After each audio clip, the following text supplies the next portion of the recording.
Hello, everybody, and welcome back once again to another Triton-Cup, the 44th edition this time. I am one of your co-commentators here today and am, of course, joined here by a new face here, Vega, as we're starting out the first round here, the Hood versus Sorti and Phase 2. How do you think this is going to play out, considering what maps we got cooking up here? Well, I think this is going to be pretty interesting round one because on the one side we have the members of the Hood, which are a pretty decent pickup right here. And yeah, on the other hand, we have Sorti and Phase 2 or Sorti en Phase 2. I don't know how to pronounce their name properly. They have uh, pretty good players as well. So I'm curious to see how this one's going to be right here on these maps. And yeah, the speciality today is that we are going to have all zones today here, and we are starting to get into the round here. Seeing a double splash machine charger comp on one side, on the other side, double splash machine C Junior. So basically, both teams have double splash, both teams have a machine, but one prefers to go for that C Junior with the Hood, and on the other side with Sorti, we do see a splat charger coming out. So Sorti definitely has the range advantage, but the Hood with the C Junior, that's a pretty interesting pick because with the special it has, it can do pretty much damage to the enemies. It can be just a very annoying task with the amount of torpedoes it can throw in on top of that. The amount of wave breakers it can get out here as one of the splashes are in the opposing team's plat? No. Oh my god. I am so tired today, but either way, we are seeing this machine trying to get up to their plat. The Splash is defending as much as they can, but there is a crab tank out. Maybe they can pull a crab tank to do crab tank versus crab tank, and here comes the crab tank. They gotta run for the booyah bomb, but the crab tank is just trying to live for as long as they can. They're going on the left side here, but getting shot by almost everybody on the Hood as they're going back to secure the zone once again, getting down to the 20s. It is a 2v2 going on right now as this Splash is trying to make their way towards mid, but the other Splash gets him down. The Splash gets another pick, but the Splash goes down to the machine. Perion just trying to stay alive, but getting picked off too, and that is going to be the first win going to the Hood. Yeah, pretty much dominating this first round. The Hood left them no room to breathe right there, and this is gonna be the first point for them. Seeing that, like I said, both teams are having pretty much the same goal right here to win it, and the Hood just shows the Sorti that they had this aggressive comp that just really worked out right here, and with the double splash and especially the double crab tank, they really had some pressures on them. Yeah, no, the double splash, double crab tank just does it does so much. Of course, that's why we're seeing it so much in the meta right now, and why so many teams are favoring the double splash. It's just really easy to get paint on the ground, and on top of that, the crab tank just does so much. It can paint, it can displace, it can aggress, it can basically just do anything a special needs to do in order to achieve victory, which is why we're seeing so many teams use it right now. And I'm interested to see what sort of meta is developing, since we have seen some rumblings because of a Japanese tournament and a Japanese win. Some people are trying to run a double, it seems like double Splatoon or like a double Stamper comp, though that is in infancy. Though I did run into Starburst last night running that, so that was interesting. But anyway, we are getting in here, seeing a dually sculpture on the side of Sorti, and on the other side, the Hood is opting to just stay with the comp they're going for. But it seems Sorti decided, you know what, maybe that machine was not the play, but instead we're going to have a wave breaker out on our own. But we don't really like the C Junior playstyle, instead opting for the dually sculptures.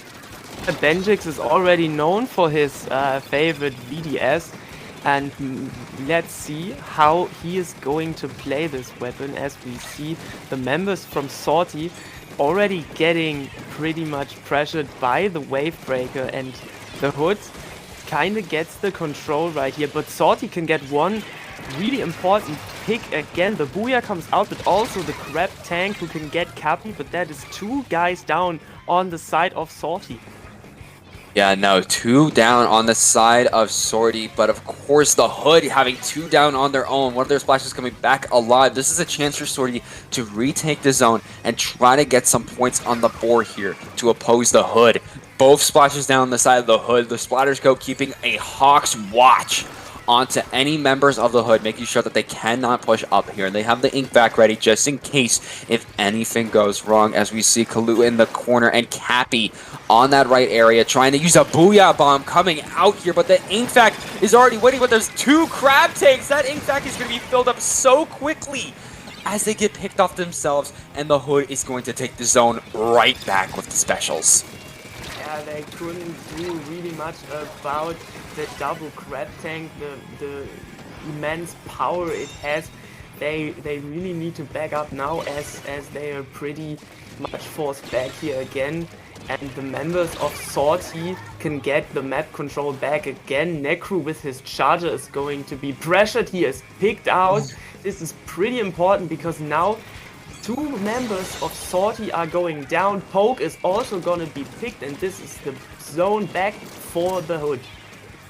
Yeah, no, zone back going on the side of the Hood, just trying to shred as much as they can in order to achieve this victory here. The Cappy trying to keep watch, making sure nobody is dropping on plat as one of the splashes goes down, as Poke is pushing up here, using the crab tank to try to see what they can get as the Hood is taking the lead here. There's still somebody on their plat. They got to make sure they take him out. They're just dancing around this splash, but the splash is going to go down to the other splash. So many splashes going on here as Poke is trying to aggress on the zone alone, and of course that is not going to do it. Cappy going to be able to catch them with the sloshing machine as they just gotta push back here. 2 down on the side of the Hood, 3 down. This is a chance for Sorti to get back in there and get some points on the board, but they know somebody's on right, and caught by the Splatterscope. You cannot escape a Splatterscope even if you wanna, as it gets picked off there, allowing them to perch up on the enemy's plat, making sure that nobody's going to be able to do anything but, of course, going back into mid, maybe go into their watchtower once again. And Necro really shows what a good backline needs to do. But he unfortunately gets picked, and this is 2 guys down on the side of the Hood. Acer needs to be careful right here with a crab tank getting ready, getting some damage points on him, but he can kind of survive right here, but he's getting picked out. He can do a trade, but this is going to be the win for Sorti right here. Yeah, no, that was the win for Sorti. They were just able to come back in and secure the zone, allowing them to get the win there, which they so desperately needed there. That was really good coming out on their part. Of course, coming out with the dually sculptures instead of the machine might have allowed them to get something there. And of course, we're going to be moving on to the 3rd match, being the infamous Flounder Heights. Not infamous because, it's good. I'd say it's really good right now, but of course, I play a dually. Dualies, as I said during paddling pool, dualies just love this map. They love this map because of what they can do. They can just go on flanks, swim the wall, maybe squid surge up them, roll in, try to see if they get anything, and if it looks dangerous, just roll back down the wall and try again. Or go to a different wall. There's so much for dualies to do, and with the no end lag that the dually sculptures have alongside Wavebreaker, I wouldn't be surprised if the dually sculptures come back out from Benjix. Yeah, the switch from Benjix, from machine to the VDS really had an impact in the 2nd game, and I wouldn't be surprised if he would stay on the weapon, as you just said, and maybe even I think we don't see a calm switch from both teams now. I kinda expect them to stay as they are, because I mean, just because Sorti won game 2, that does not mean that they really dominated that round. So I guess they are both going to stay with their comms and going to see how this is going to develop. Yeah, no, we're just going to have to wait and see on what both of these teams are going to be doing here and what they're going to try to do. Of course, at this point, it all comes down to which team goes on top. As we are getting into this third match here, about to see what both of these teams are bringing to the table. Splat zones once again. Founder heights, and we're seeing, very interesting, a comp switch, not from the side of the Hood, but from the side of Sorti with the 52 gal. It can be powerful, like, it's not that powerful as in Splatoon 2, but it still is a pretty good damage dealer. The splash is going to be taken down by Necru. This is gonna be a good opening, but the answer is coming back in really quickly, and the first crab tank is also being used, getting some damage points right here, but also the vacuum is gonna be pulled out, but that's another pick, and this is a 2v2 situation, but there's no clearance. Who's gonna get the zone first? Yeah, no, it's just going back and forth here, but this looks like the Hood's first chance at the zone here, but Cappy being taken down by Poke and their crab tank, as Kalu is just trying to back up and not be splatted here. As the members of Sorti are pushing up, we see a killer whale coming out from that 52 gal, as we see Acer going for a flank on the wall, trying to see if they can get Poke, but Poke is watching.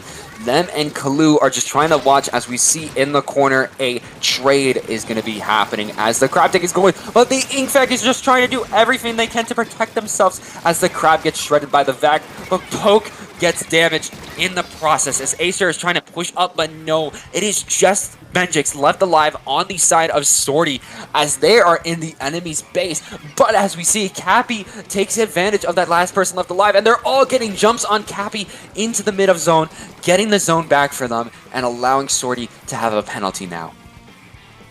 This was pretty important for them, but now Benjix and Necru are the only members alive. Benjix are gonna get cornered, can trade out Cappy, but this is Necru, but all the members from Sorti can get in really fast, defending their zone pretty well right here. They're doing a pretty good job of defending the zone here, as Kalu is just trying to push up as much as possible, but an Inkvac coming out from that splatter scope, once again going onto the opposing zone, is going to allow for a little distraction as Benjix is trying to go for a flank here. Splash versus splash, but they got to back up as Benjix is right there helping out Poke as much as possible. As we see Necru staying back with the splatter scope and the 52 gal trying to push up here. They almost have their killer whale at the ready, trying to take out Cappy, but Acer coming in to secure the pick, making sure that trade is not in vain there as Acer is just trying to take zone, but no, gets splatted by Necru on the splatter scope as they have Inkvac at the ready and they can use it at a moment's notice if they see fit, as Snoo is just trying to stay on that right. So many members of the Hood are set up on that right area. They just got to find a way in, which Acer is trying to do, gets a pick on Poke, but Benjix is coming for the rescue, gets the pick themselves as they're just trying to stay alive here as Cappy is pushed up and secured zone. It is so close to the Hood's lead, so Sorti has to find an answer. If they take a lead, they have to come back in. And now this is going to be the lead for the Hood, but Sorti is getting back in, getting some pressure. Cappy is having some issues there, is also getting splatted. Two guys from the Hood are going down. There's only the splashes left alive. But I guess the members of Sorti are gonna get their lead back as we speak. Yeah, no, they're gonna get their lead back here, make sure they can get it back, but it's so close. They just needed 1 point, and it looks like the Hood is gonna take back this zone. They need just a little bit more of pain, and they do, giving Sorti a penalty, but not before two of them are gonna go down. The 52 gal here trying to push up on Kalu, gets the pick, gets the zone. They only just have to get free penalty, and they can get this lead here. And in the last minute, that would be huge if they can get a substantial lead. 52 Gal trying to secure that right ram, making sure nobody can push up as they're waiting for somebody to go on that wall, as somebody does. But who is that? They're going to go back down, but another one is going to come up. It was Kalu getting picked off themselves. Both of the splashes down, but we see the C Junior dying to grass on the 52, but getting picked off, and that is a wipeout on the side of the hood. Last 30 seconds, that is not what you want to see if you're trying to get back in a wipeout, as it's looking really good for Sorti. Kalu gonna go down again to the 52 as Snoo and the Splash are not doing so hot here. Trying to push up, but there's a crab tank on their ramp. So much firing at them. Not enough. Cappy in the corner gonna get picked off too. Snoo trying to secure their zone, getting a pick on Poke, but Benjix is trying to pick him off. Snoo is just trying to fight for their life, but it is not gonna be enough as they get picked off themselves. They're so close. They can actually get a knockout in the last second, securing them winners round 1. This was pretty important for Sorti, but also very unfortunate for the Hood, who were looking to win this one for them. But then in the last minute, Sorti just did a very big comeback, and yeah, they secured their victory right here. Going further into the winners bracket, facing the members of Himalaya. Yeah, they're going to be facing off against them in winners round 2. So hopefully that, hopefully they go well against there. But that was a good first set coming out there from the Hood and Sorti. But of course, we'll be going on a quick short break before winners round 2 comes out. So with that being said, hope you guys stay here as we will be moving on shortly to winners round 2.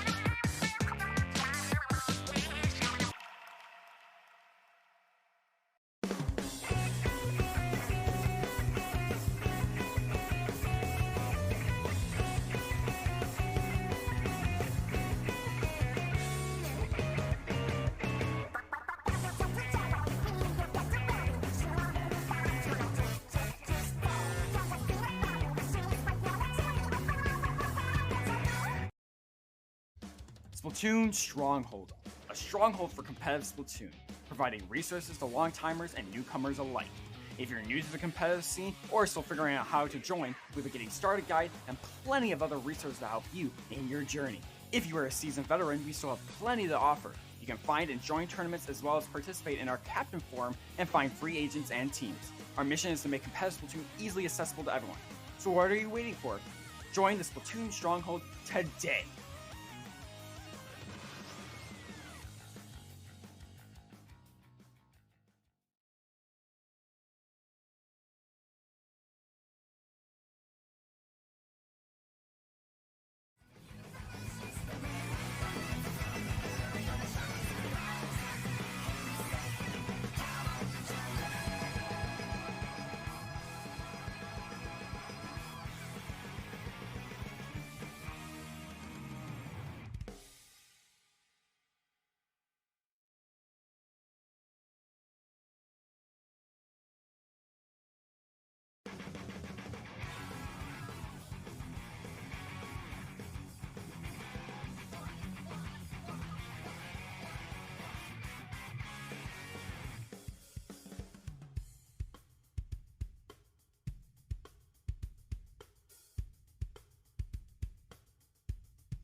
Hello, everybody, and welcome back once again to Triton-Cup 44. NM and Vega back here again. Going up, we have winners round 2, and with the teams here, we have 5-5-5 versus the Pick-Up Priors. Now, these teams do look very good here. I am recognizing some members of Pick-Up Priors to start off here. Of course, having Prior, which, if I am thinking correctly, is a Roller Warrior.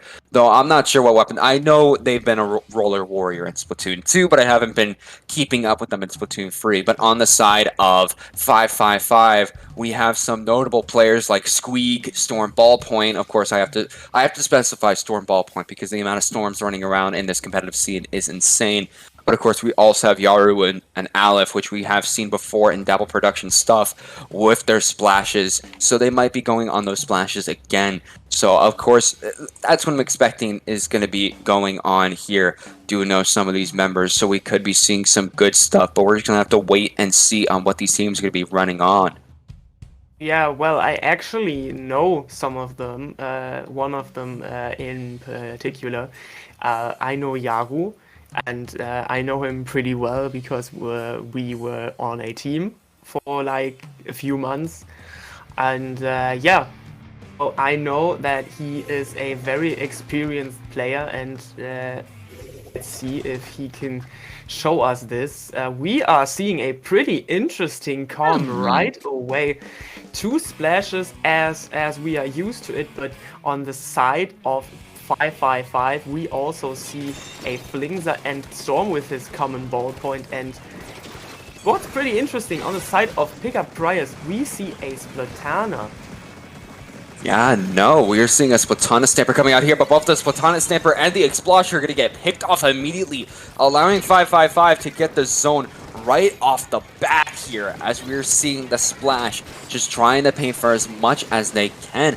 Pretty sure it's Prior being on that Splatoon Stamper. Pretty interesting to see, as we were seeing just the Splash just trying to back up, trying to stay safe. It is a burst bomb fight, but the Crab Tank is going to come out. 2 down on the side of 555 here, as Pickup Priors are pushing in, trying to get as much as possible, taking the zone here, leaving 555 in a pretty bad spot. One of the Splashes trying to go up on that left side, but falling down, but either way, using the Crab Tank all the same, letting Pew Pew get picked off there and allowing for the zone, trying to fight once again as Squeak is pushing up with the Flings. 10 missiles coming out on the battlefield, trying to see if they can get any picks, leaving one of them in the corner. That is going to be Prior down here as Aleph is pushing up, getting a pick on Yoshi's. It is 2 down once again on the side of Pick-Up Priors, as 555 is pushing up in here and allowing Pick-Up Priors to be pushed back to their spawn.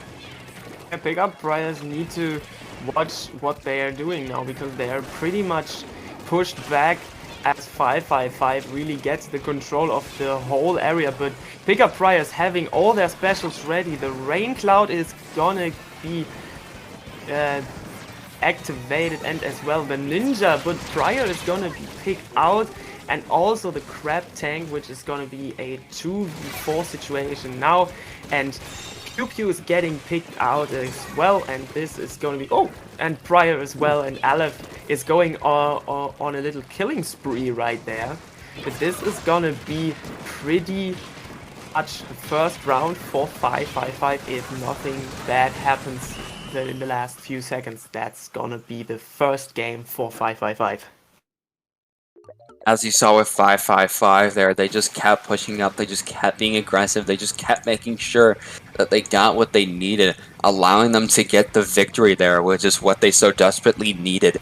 As we're going to be moving on to round 2, this is another chance for Pickup Priors to try to take something here from 555, but we're going on Scorch Gorge. No, not Scorch Gorge. It's gonna be pretty interesting, because right here you don't only have the zone, but right inside the zone is this pretty big heavy rock that you need to come up, and that you need your control to have for in order to win this one. And I think the Explorer is gonna have a very good time right here, because with his sloshes he can like even the sloshes from the bottom to the top to get some chip damage right there to help his teammates and secure the mid, because this is going to be the key to victory. Yeah, no. That is going to be the key to victory for them in order to secure the set. We're just going to have to wait and see on what we're going to be having from these teams. Maybe Pickup Prior's just going to try to look back at their comp and be like, okay, maybe some of this wasn't working for us. Maybe we need to edit it a little bit. Maybe, you know, maybe the I don't know, maybe the Explosion needs to have more paint on the ground, or the Stamper needs to be more of a nuisance trying to get on flanks with the Zipcaster, or just trying to push up there, and maybe more crab tanks coming out from the splashes. Again, we're just gonna have to wait and see for that to be put into practice here. For both teams, we're gonna see what they are doing now for round 2, and we're gonna see the same comp from 555, and okay, same comp for both teams right there. They are not switching their strategies right there.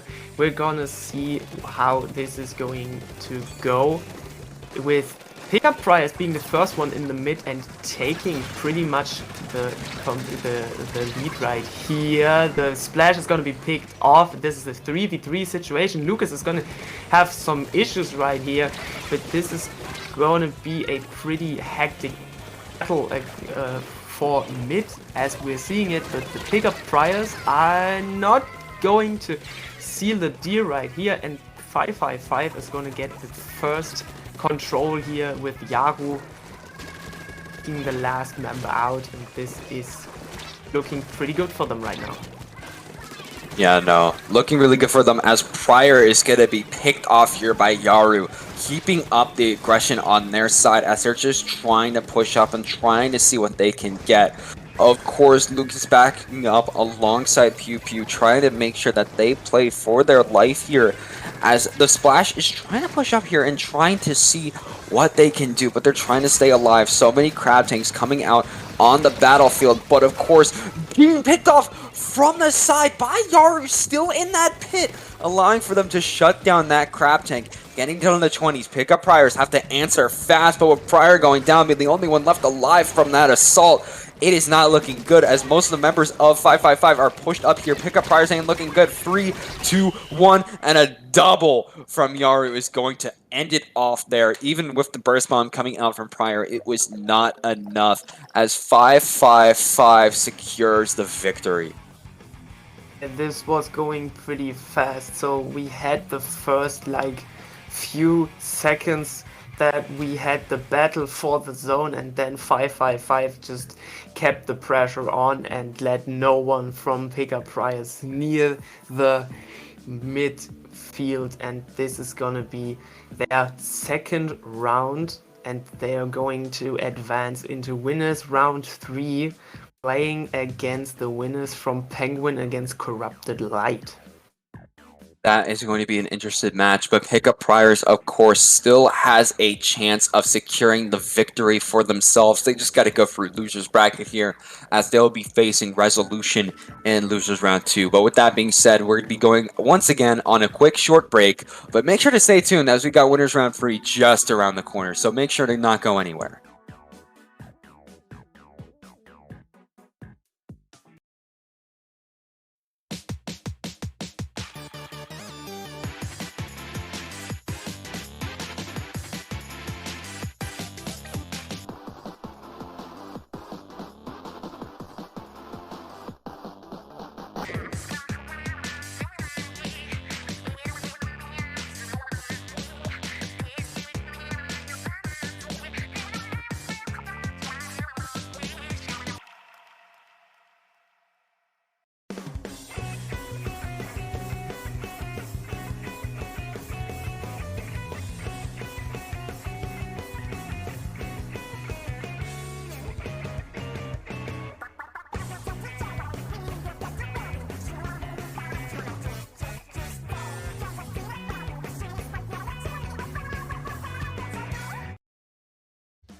Splatoon Stronghold, a stronghold for competitive Splatoon, providing resources to long-timers and newcomers alike. If you're new to the competitive scene or still figuring out how to join, we have a getting started guide and plenty of other resources to help you in your journey. If you are a seasoned veteran, we still have plenty to offer. You can find and join tournaments as well as participate in our Captain Forum and find free agents and teams. Our mission is to make competitive Splatoon easily accessible to everyone. So what are you waiting for? Join the Splatoon Stronghold today!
Hello, everybody. Once again, welcome back to Triton-Cup 44. NM and Vega back here again, seeing Ballenitas versus ASC Tenshi coming out for this third round.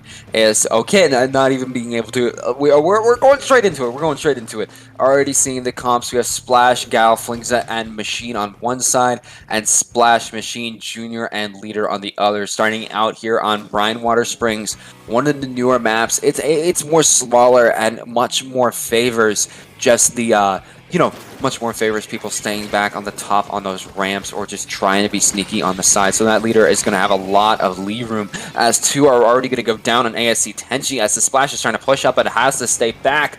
Aloe getting the pick there as they're just trying to push up on this right side here alongside the Flingza here, as they almost get picked off, but using that Booyah Bomb going to be really helpful here, trying to push back the members of Ballenitas as they're just trying to stay alive here. If you haven't noticed yet, some of the members of Ballenitas are members of Miklon Heroes, as we can see one shot here.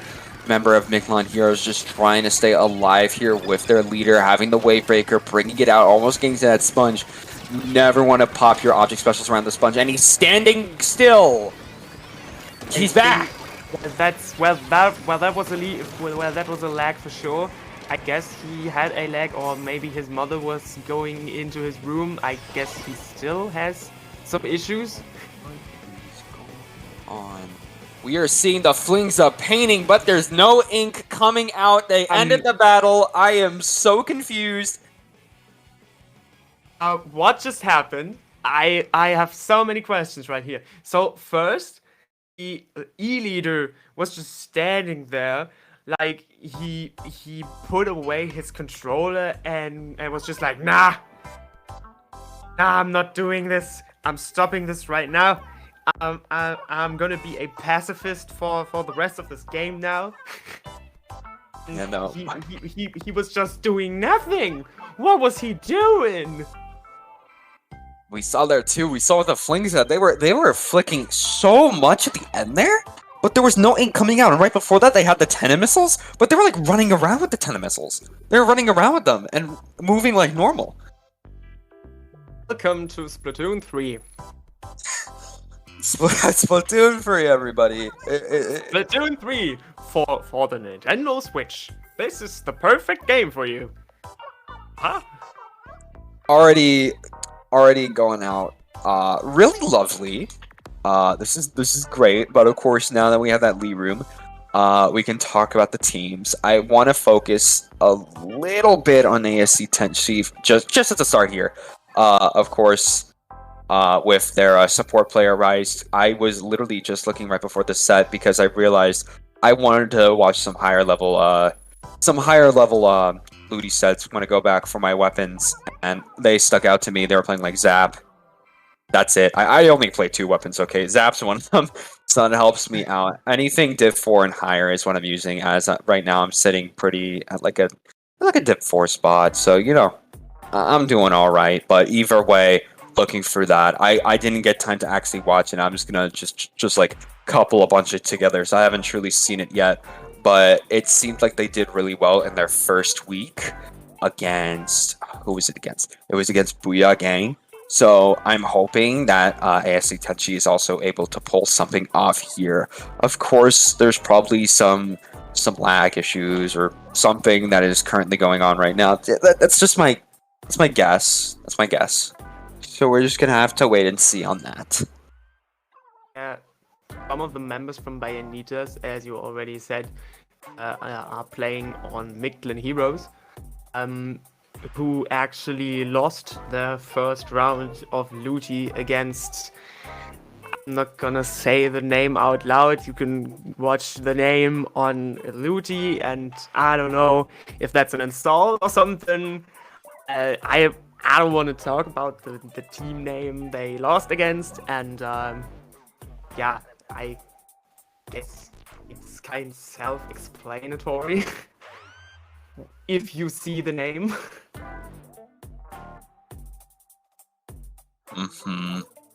But either way, of course, a lot of teams are doing really well in Looty right now.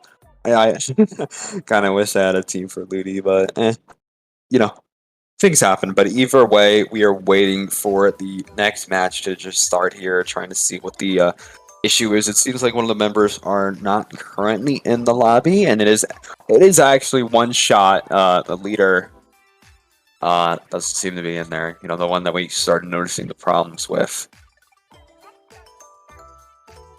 Yeah, talking about issues, I can see that the game Himalaya and Sorti and Phase didn't even start yet, so there's still no winner. Looks like all are having problems today. Lovely, lovely. You love internet sometimes. Seems they're back in the lobby, so hopefully we can start getting this a little underway. But yeah, they lost to Yamam. Thank you, Isaac. But yeah, they lost to Yamam. But of course, never take a loss in Ludi as something bad or anything. Always take it as an opportunity to learn or something. See what's going wrong. See what you can improve from.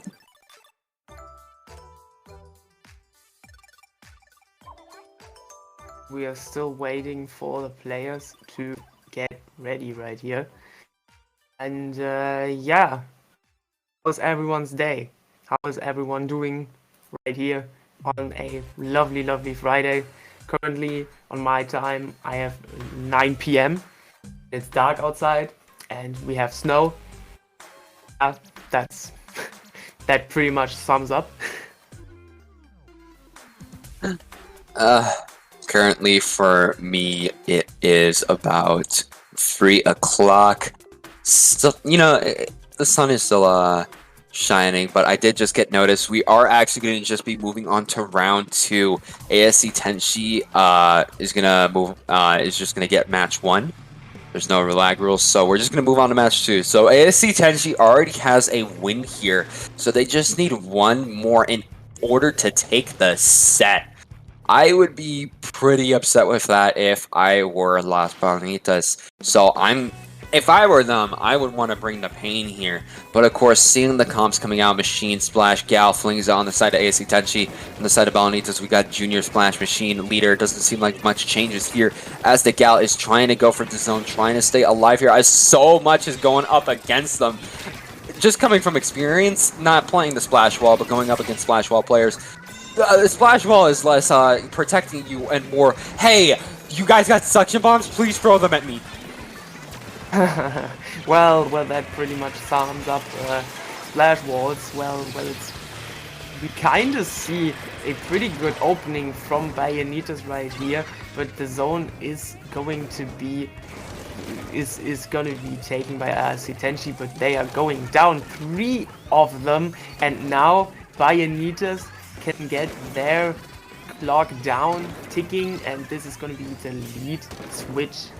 First lead switch, and Ballenitas is looking pretty fine with the E-liter sitting on the top mid, and the crab tank from Flopinho is going to be started right here, and this is going to be another zone pick for ASC Tenshi right there. Yeah, no. ASC Tenshi going to be able to take back the zone here as we see One Shot trying to keep a good eye on the zone.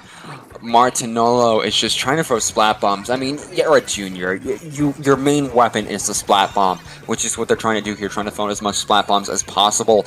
As we see the Machine just trying to stay back. Yokaru is just trying to just throw fizzies to see if they can get in there. The lead is going to go back, not before getting picked off. 2 getting picked off now, as we see the Gal is going back on that left side. 2 specials are left on the side of Las Ballenitas, as they do have their Big Bubbler and Wavebreaker still at the ready. Killer Whale coming out, gonna pick off Yokaru once again with this Gal thing to push up in here. 3 down on the side of Ballenitas, not looking good for them. The Crab Tank is gonna come out, but there's something called the corner, which is going to allow the Gal to stay alive here. But do they know? Do they know? The Splash does not know. It gets picked off by the fall off from the Gal, and that is going to end the set. Just end that match there. Oh my. Oh my. Well, this is pretty unfortunate, of course, for the Ballenitas, as they immediately lost the first round and also the second round. Yeah, but as we just said in one round before, oh, never mind. Mistake. It's a best of 5 now. Well, well, that was my mistake right here. They still have one more chance. They still have one more chance of taking this set. They just got to make sure they get a reverse sweep here, which is going to be very challenging. But they might be able to pull it off here. We're just going to have to wait and see what ASC Tenshi wants to bring to the table in order to secure that final win, which will give them a secure spot in the winter semifinals. But Las Ballenitas, of course, starting off rough with that first match, how that went. Second match, not doing well either. They gotta bring something to the table. They gotta say something's not working, something needs to change, something like maybe more aggressive, more bombs, more something. Something needs to be changed in order to get the third win. As we saw right here, ASC Tenshi really had the full map control, and yeah, Ballenitas, especially in the last few minutes, few fractions of the game, was really pushed back and had no chance of coming back. And yeah, Hagglefish Market is a pretty interesting map to go on right here. Yeah, I kind of like this map. It's actually one of my favorites, because it's pretty interesting because you have those two flank ways where you can go anytime you want, and yeah, just get the attention of the enemy team. This is going to be pretty important also for the Ballenitas to do as we speak right here, because ASC Tenshi is ready. We are all ready for the third round of winners, round number 3. We are seeing some comp switches as well. On the side of Ballenitas, we are seeing a T-Tech from Fear, and on the side of ASC Tenshi, we are seeing some missile spam action. Yeah, no, Flings is coming back once again, saying the splash is not working on the side of Ballenitas, instead opting for that T-Tech, which has a 190p triple ink strike. Of course, while it has a 190, considering Splatbella has 200, an indirect nerf to the Splatbella again, as it has a more costly triple ink strike than a shooter. But starting out here, we are seeing the Gal going down. Same with the splash. It seems that Las Ballenitas are starting to have an answer to ASC Tenshi. Maybe that T-Tech was the play here. Machine coming up, picking off Race as they are going up here, trying to see if they can get any picks. The Killer Whale is going to come out as Yokaru is just trying to stay alive. They're going to back up. They're down to the last 30 points. They need to in order to secure the win here. But the zone is going to go back into neutral with ASC Tenshi trying to push up, but no, it is going back in favor to Ballenitas. The Flingza is trying to paint as much as they can, and there it goes. Lee is going to go back in favor, but no, it goes right back to Ballenitas right immediately, giving a small penalty. Triple ink strike going to come out, and this Gal is not looking safe here. They have to back up, but that's some points on the board for ASC Tenshi. They got to paint the zone a little bit more here as they get it. They're getting some points on the board, but there's a flank by Yokaru. Machine trying to get what they can, but the splash is going to be the one to take them down as ASC Tenshi in a really good spot. The crab tank is going to come out and push back one shot here, but the triple ink strike is coming in, trying to paint as much as they possibly can with their special, but it is not enough. They did stall out the zone a little bit, but it's not enough for them to secure it back. One down on either side. The Booyah Bombs coming out. The Junior just trying to get in. They have the big bubble, but they're in a bad spot, but they get the zone, allowing for the Gal to get picked off here. It's not looking good for ASC Tenshi trying to jump back, but no! Yokaru catching them. This is pretty important for the Ballenitas, as the ASC Tenshi had some dangerous push right here, and the triple ink strike is gonna get used right here to get some pressures. And the Sloshin right here is going to have some pressures on the members of ASC Tenshi, but this is gonna be another zone switch for ASC Tenshi, and Ballenitas going down 2 of them. But this is not gonna be an easy zone cap for ASC Tenshi right here. Yeah, no, it's not going to be an easy cap here. 2 down on the side of ASC Tenshi isn't going to do them any favors, but they got the zone right back, trying to get as much down of their penalty as possible. Just 10 more points on that board. They're trying to push up. One shot has to run away, but gets caught lacking by the 52 gal. Trying to push in here. Splash Wall trying to protect them, but of course the lob shots from the machine are just going to bypass that wall as the Booyah Bomb is coming out, trying to see what they can do. ASC Tenshi almost getting the lead, but the splash is going to go down. There's somebody on the machine. It's machine versus machine, but one of the machines is going to go down. 3 down the side of ASC Tenshi as Ballenitas take back the zone and pick off Rice here, as we see Fear just trying to paint up for their triple ink strike, almost at it once again. They're sitting pretty, but of course ASC Tenshi has a really big penalty they have to go through now. Yeah, but the last few seconds are gonna go down. The missiles are going to get some pressure. The team is also getting picked down. This is pretty important for ASC Tenshi, as they are going to get the zone but cannot quite get them.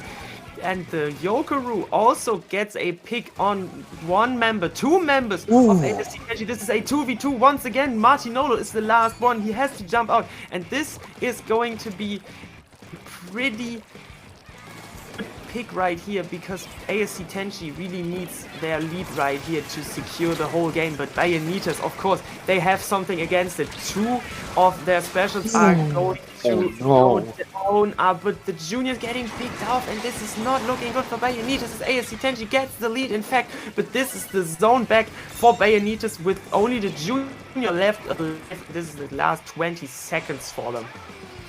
Junior opting to go back up and see if they can get anything from their spawn here, but it's the last 10 seconds on the clock. But that's 2 members down on the side of ASC Tenshi. They have to run for that zone. They have to run like they didn't ever, but no! So many go down there from the hands of the machine, and that is going to do it.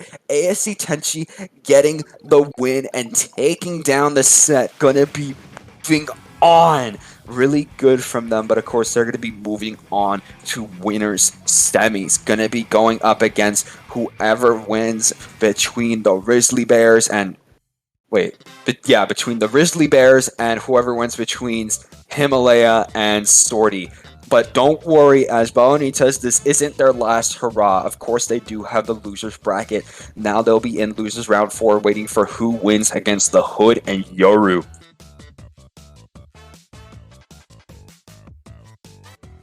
And this was, in fact, a pretty surprising outcome, at least for me, because Ballenitas really had what it takes to win this round right here, to get the first point against ASC Tenshi, because they really had the lead for like 4 minutes of the whole match, and then ASC Tenshi just snaps it away from them in the last few seconds, taking the whole set for them. This was pretty surprising for me, because Ballenitas already defeated No Mercy 1 round earlier, which already was surprising, and yeah, now they nearly defeated ASC Tenshi as well. Of course, with that being said, we're going to be going on a short break once again, but of course, make sure to stay tuned, as winners semifinals are just around the corner. Don't leave your seat, as we will be back in just a little bit.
Splatoon Stronghold, a stronghold for competitive Splatoon, providing resources to long-timers and newcomers alike. If you're new to the competitive scene or still figuring out how to join, we have a getting started guide and plenty of other resources to help you in your journey. If you are a seasoned veteran, we still have plenty to offer. You can find and join tournaments as well as participate in our Captain Forum and find free agents and teams. Our mission is to make competitive Splatoon easily accessible to everyone. So what are you waiting for?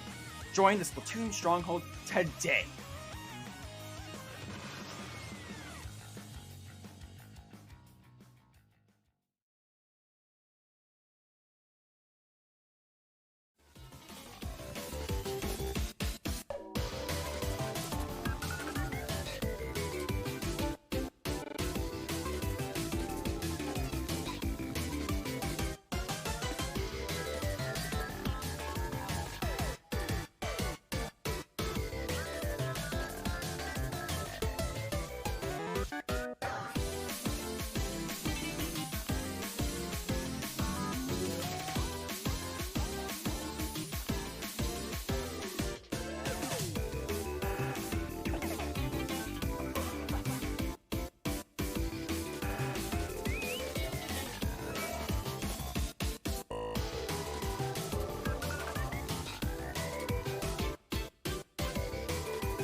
Hello, everybody, and welcome now to the winners semi-finals of Triton-Cup 44. Of course, NM and Vega back again. Once again, going to be going up to see Penguin versus Everest. Both of these teams are officially seeded in a new Ludi season, with Penguin being a Div X team, meanwhile Everest actually being a Div 2 team.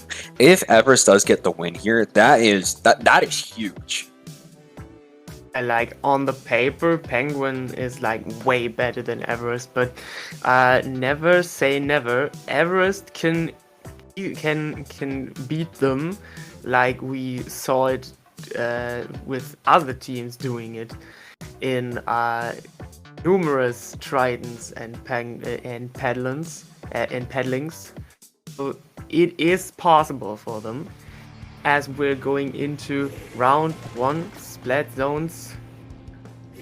Here seeing a C Junior and on the other side a normal shot besides 2 splashes and 1 slashine. This is pretty common today that we see 2 splashes and 1 slashine, I think. Yeah, no, if you see that on the battlefield, that is nothing new. There's so many splashes and machines running around in this competitive scene. You'd be surprised to see somebody who doesn't play splash or machine. I'm someone. I am someone. But either way, we are already starting out with Penguin having the zone here, and the shot is in the corner trying to hide, but they get caught as the splash is just using the crab tank, but the Trizuka is coming out, getting a pick on Messi. What is going on here as the crab gets shredded? Noah trying to back out, but they get caught as both 2 members of Everest are backed down. As Penguin still has the lead here. They still have zone, but Everest is making their way in, but Penguin is trying to stop them as much as they can, but 2 down on the side of Penguin isn't going to do them any favors as Everest is pushing up here and taking control of the zones for just a split second, but Rav has to go back here using their fizzy bombs to try to see if they can displace anybody. But can this machine use its lob shots in order to get this crab tank? No, as the crab tank caught on and picked off Wrath in return here. As we're seeing the splash actually going on the offensive. Only 1 left alive on the side of Everest. Not seen in mid here as we are seeing the shot back alive. But of course, Penguin does have the lead here. Yeah, Everest is still 1 member down, but right here, Soren gets picked off by the shot, and this is an opportunity for Everest to get back in and stop Penguin from getting enough points. Yexu is going to be picked off by the crab tank, but this is going to be some pressures on them, but the zone is still in the hands of Penguin, and Everest is going to be picked off. This is not a good opportunity, especially for the Booyah, which is being shredded by Messi, and Messi is gonna get another one. Ankara Messi. But now Everest needs to find a way back in here. They need to find a way back in, but Penguin is keeping a really good lockout here. But a crab tank coming out from one of the splashes on the side of Everest might be able to do it. Their zone is secure with the splash going down on the side of Penguin. They are so close, 2 down on the side of Penguin, allowing Everest to get the zone back, leaving just Cam alive as Everest is just setting up so many areas of Penguin's side here. They have to shred through so many points, trying to get down from 70 to 9. They just have to go for like a solid minute here, just trying to see what they can do, but crab tanks are coming out. Penguin does have 1 more crab tank left coming out. Of course, so many torpedoes coming out alongside the wave breaker as the junior is setting up their side, but of course, Everest still has the zone here, but the machine is gonna go down. Cam trying to push up alongside Messi, but 2 down on the side of Everest is gonna do it for them, with Penguin coming in and taking it back, but can they get any picks? No, the splash gonna go down here to Noah as they live for another day. Yegzu going to be picked off by a splash, but not before they get picked off by Raph.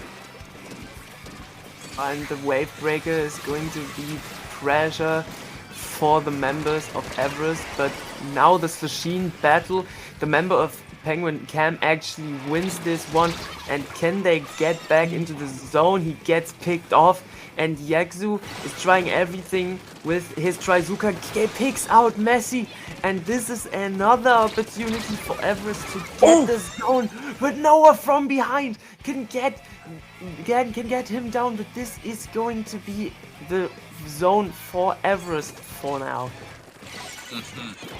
Solid minute left on the clock here. They're just trying to paint as much as possible to keep control of the zone, but they have to back up and respect the range of the crab tank, but not before their crab tank is going to come out here. So many wave breakers, so many torpedoes, a booyah bomb coming out. They do not want this crab to live, but guess what the crab did? It lived. Well, I mean, the crab is gone, but the splash is still on the battlefield. But this might be the flip that Penguin desperately needs in order to get the lead here, or just secure it, which is what I need here. But the splash is going to go down. They are so close, but one of the sides is still secure at Everest, but going down to Penguin. Last 30 seconds of the match. Raph getting picked off. The splash is being aggressed by Cam, but Cam is in the corner and can't swim up the wall, allowing for that crab tank to get the pick there. 2 left alive on the side of Penguin. This is the opportunity that Everest needs, but they're opting to aggress this crab here. The splash is in the corner, so weak, gets picked off. 3 down as the machine gets picked off, left alive, but it's just the machine. 1 more second, and that is going to do it. Penguin taking the first game of semis here. So close. Yeah, you really saw that both teams are really on one level right here. Besides Penguin being two divisions higher, and Everest has the chance to defeat them, like we saw right there, but they didn't really use their chances right here, because they had so much chances. And yeah, maybe on Flounder Heights they will have more luck. Do you think that Everest is going to change their comp right here? Everest might want to change their comp, but it's too early to say. They're running shot double splash machine, which, knowing the competitive scene right now, they're going to keep double splash machine. They probably are not seeing a reason to play off it, but might want to play a little differently now that they know what they're going up against with Penguin. In terms of the shot, maybe. Of course, as I've stated time and time again, and I will always say, dualies love this map.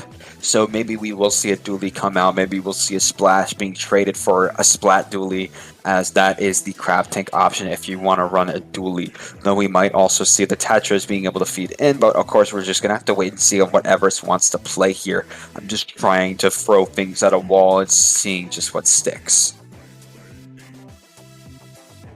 Yeah, going into match number 2, Flounder Heights. We're seeing the Flingser from Soan, and yeah, a T-Tag from Everest. This is their comp switch. They are taking it from V-Shot to the Tented Tech shot. Let's see how this is going to change it. The quick missiles are going to be used by Soan. The crab tank needs to back out a little bit, get picked out by the member, by Noah, and now this is going to be the zone cap for Penguin right here. Zone cap for them. Of course, Everest switching out the V-Shot for the T-Tech. Definitely the better of the shots here, but that's not enough as Penguin is having a really good lockout. One of the crabs on the ramp about to expire, but guess what's coming out very shortly? Another crab tank with a triple ink strike is trying to pick him off, and it does. You see why the T-Tech is the better shot there. Triple ink strike being able to just shred the crab tank. Not being able to live there as Yegzu is just trying to go for a flank here, trying to see if they can get the zone.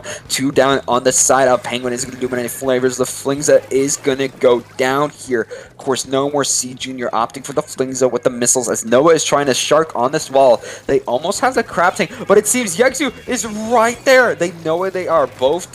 Both opponents know where the other is, and Yegzu is opting to use the triple ink strike, but it's the machine that's going to be the one to do it, as Everest is going to be the one to take the lead here. 2 down the side of Penguin.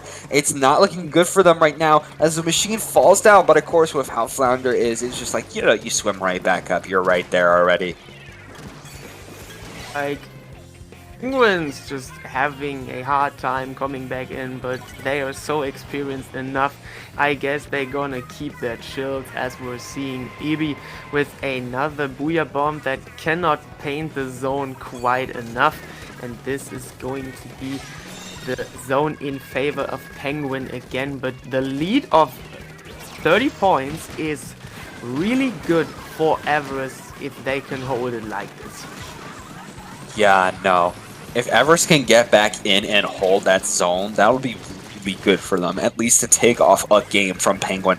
But Penguin is doing a really good job of keeping this zone here. One of the splashes did see that somebody was on that left side, but it seems that they left here as the Crab Tank is kind of come out from Raft this time, as they are just trying to see what they can do. But the lob shots are being canceled by the infamous block right in front of them, as we see the T-Tech trying to get some triple ink strikes out, but almost, but no. Penguin is going to take the lead here. 2 down once again on Everest. It is not looking good for them. 3 down, just the T-Tech, but we see Soren does know their exact location, so they might want to jump out here. But this T-Tech is going to fight, and they're going to get picked. And Penguin is going to...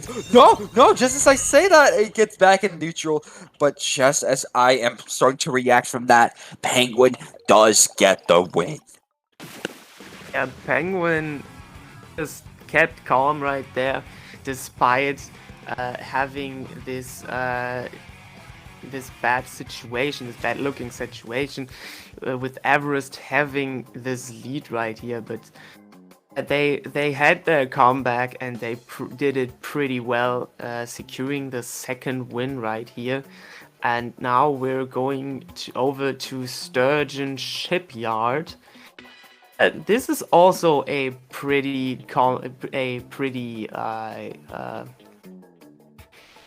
nice map, especially since we also had it in Splatoon 2. I kind of like this map. It has it has some nice specials. For example, the two spinners that are just constantly going up and down, which gives pretty nice flank opportunities, but also opportunities to go onto the snipe position as well. Crab tanks really do love that spinner, as it allows to have a really good vantage point for them to just peer down on the area and see just what they need to paint, just what they need to pick. So of course we're just going to be seeing those double splash machine comps again. It seems that the last team member does like to change no matter what team it is. Both of them running double splash machine, but of course Penguin had C Jr. going into Flingza, and Everest had V-Shot going into T-Tech. We might see them solidify at T-Tech and Flingza, but we're going to have to wait and see at what comes out here. Do they solidify with that, or do they want to play something else? I think they are gonna stay as we're going into the next round here. We are seeing the exact same comp on side of Penguin, and also... Oh! Okay, that's pretty interesting. This is going to go back to the comp they were using in round 1.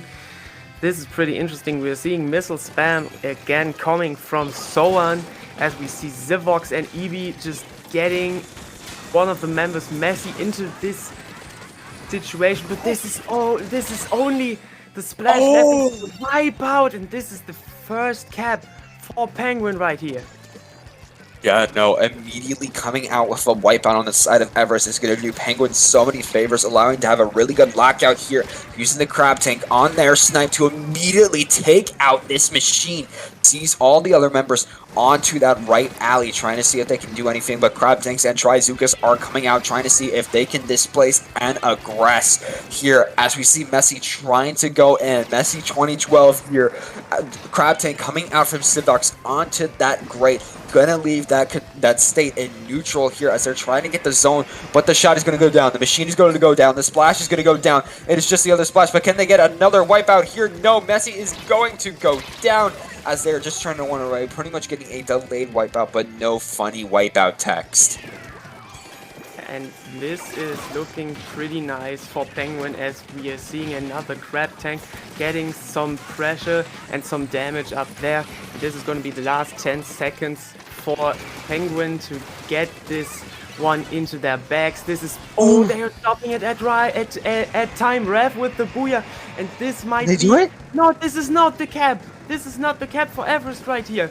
This is still the composition for Penguin right here. Oh, so many jumping in with a last wipeout. With so many jumping in.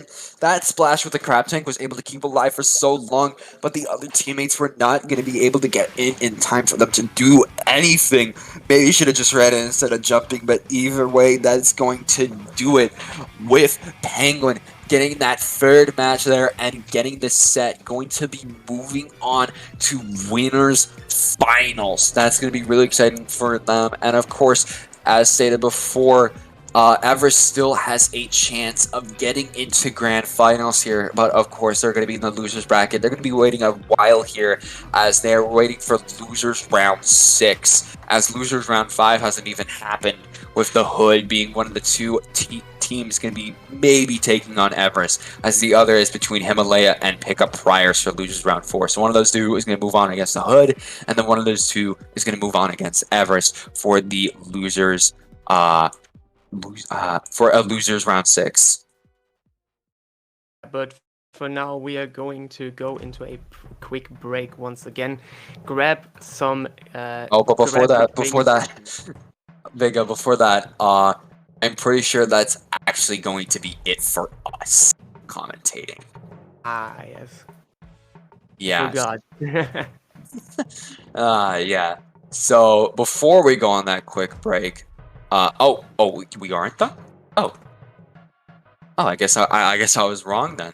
I guess we're actually going to be commentating.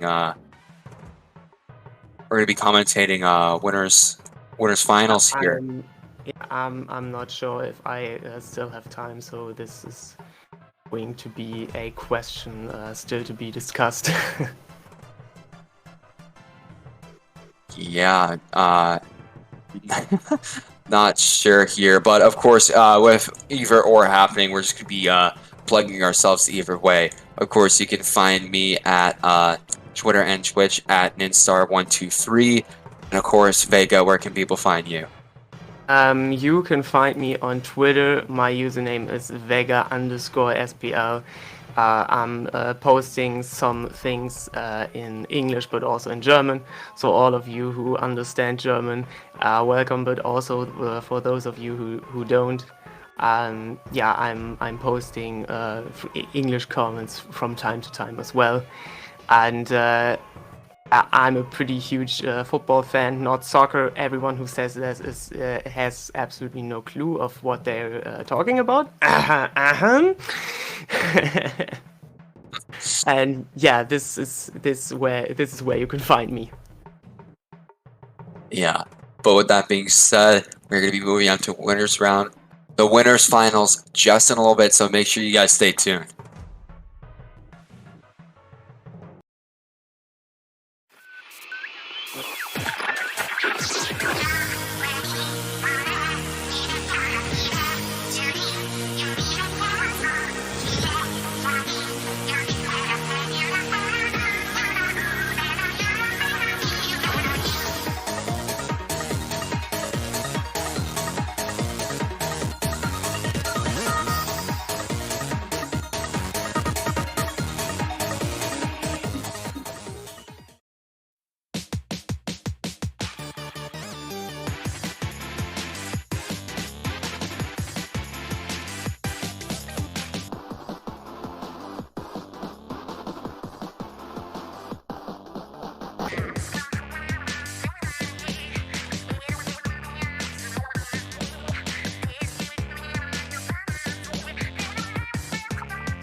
Splatoon Stronghold, a stronghold for competitive Splatoon, providing resources to long-timers and newcomers alike.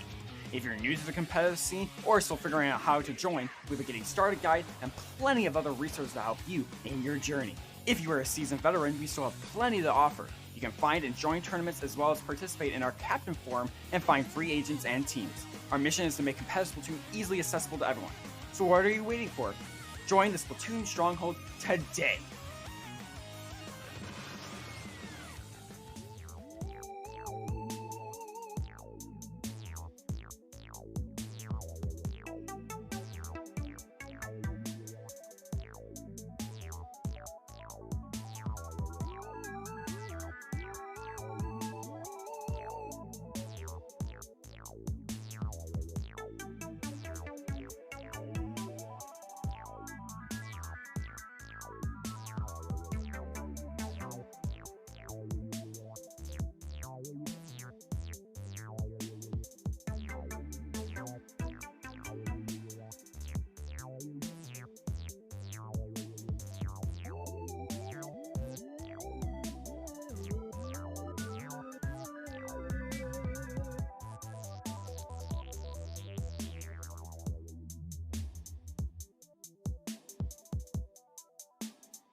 Hello everybody and welcome back to Triton-Cup. My name is Matthew Mega and I'm here with Dally and we're going to be commentating the rest of Triton-Cup 44.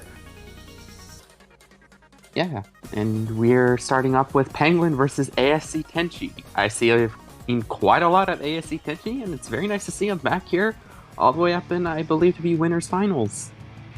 Is that correct?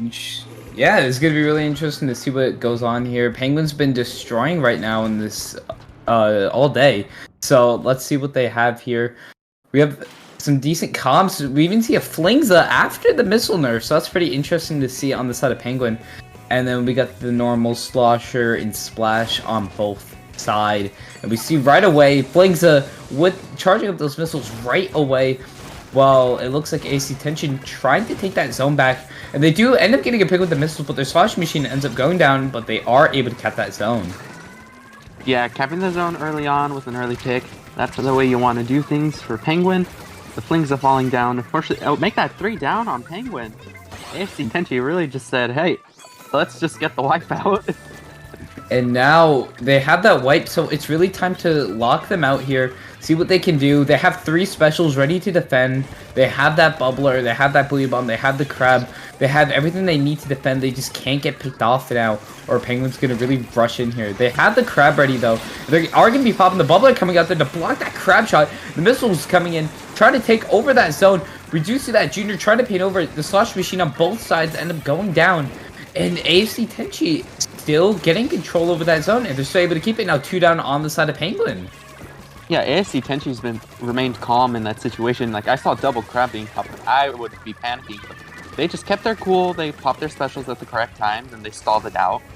And they also got the necessary picks to keep back Penguin for the moment. With only 10 ticks left, this is very much looking to be ASC Tenshi's first game, and that is going to be a knockout. A very quick KO to start off the set. ASC Tenshi, they're not messing around, so Penguin has to be ready. And they were able to counter that double crab that Penguin had perfectly. Yeah, I think that is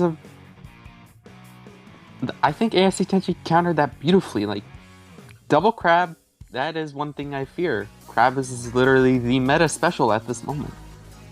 It's really hard to counter, and it's been taking out a lot of people, and it's really getting a lot of people heated on Twitter. So it seems interesting. It's a hard start special to counter, especially if you have something else to follow up with it, like a Booyah Bomb, or even just an Ink Vac to protect the crabs. It's really hard to stop it. So it's going to be interesting to see how ASC Tenshi is going to be able to block out that double crab, and how Penguin is going to be using that to their advantage. And we just sorry, I apologize, because I wanted to say something about crab. I was going to say, like, I actually don't play at a level where I see very many crabs. Like, I play in quite a lot of scrims, and I hardly ever see a crab brought out. And I wonder why. Yeah, and like, it's literally a meta-defining special at this moment. And ironically, I think for like a meta special, I think it is funnily pretty balanced. The most unfair thing about it is just its kill time and range, but that's kind of it. It's a really good special, and it really helps take back control, which is what's really needed right now in this meta. An overall special that can really take control, get easy, fast picks, and have stuff like that bomb when you press R to help push in. So, and it can turf. So it's interesting to see how they're going to be able to use that to their advantage, as double crab has been pretty dominant this entire meta. Especially this season, even with T-Tech uprising in the meta. Minspeed Metalworks is going to be an interesting map if they do play double crab, and it looks like they are, and they're still following up with missiles. Yep, and it looks like ASC Tenshi is also picking up on the same thing. Surprised there's no E-Leader, but I don't think either of these teams are really going to be running one, because E-Leader can really solidify major control for this map. You just sit there, and what are you going to do about it?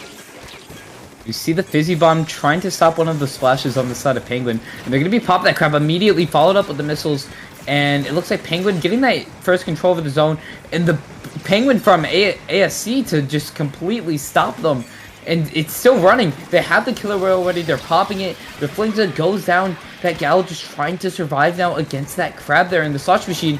As we do see one of the splashes come up, but they're going to get picked off there.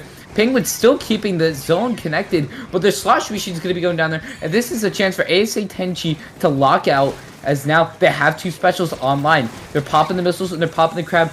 They want them out of there. The Flames are forced to back up all the way to the top of their base, but they do have 2 specials ready, so they could push in once that splash is up. And they do get the pick off of the Gal, and this could be a chance where they're popping the missiles. They get 3 of them. AC Tenshi, they're going to be able to take lead. There's a slush machine coming in there. 2 down on the side of AC Tenshi. And immediately, Penguin is able to cap that zone in seconds. Yeah, what an amazing push right there.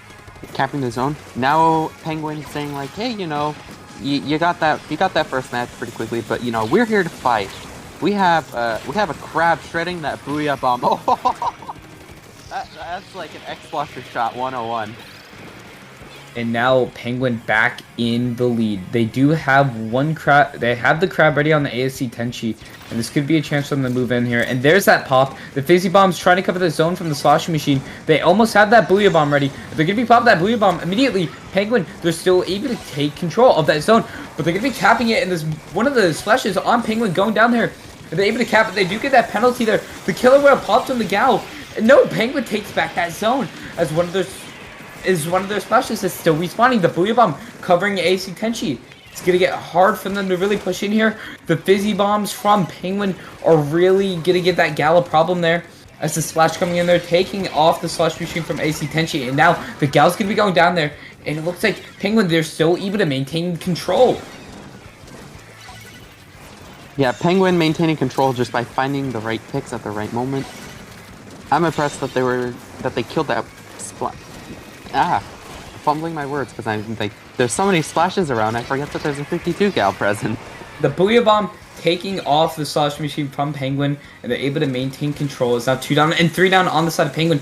And now we see that slash machine coming up right there, but the splash able to get one of them before being taken out by that machine.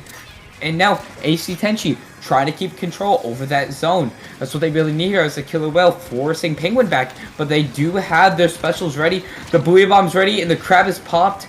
And they are pushing in strong. But the splash goes down. And this could be huge for AC Tenshi, as the splash from their side goes down. And they're trying to rush on that zone with that booyah bomb.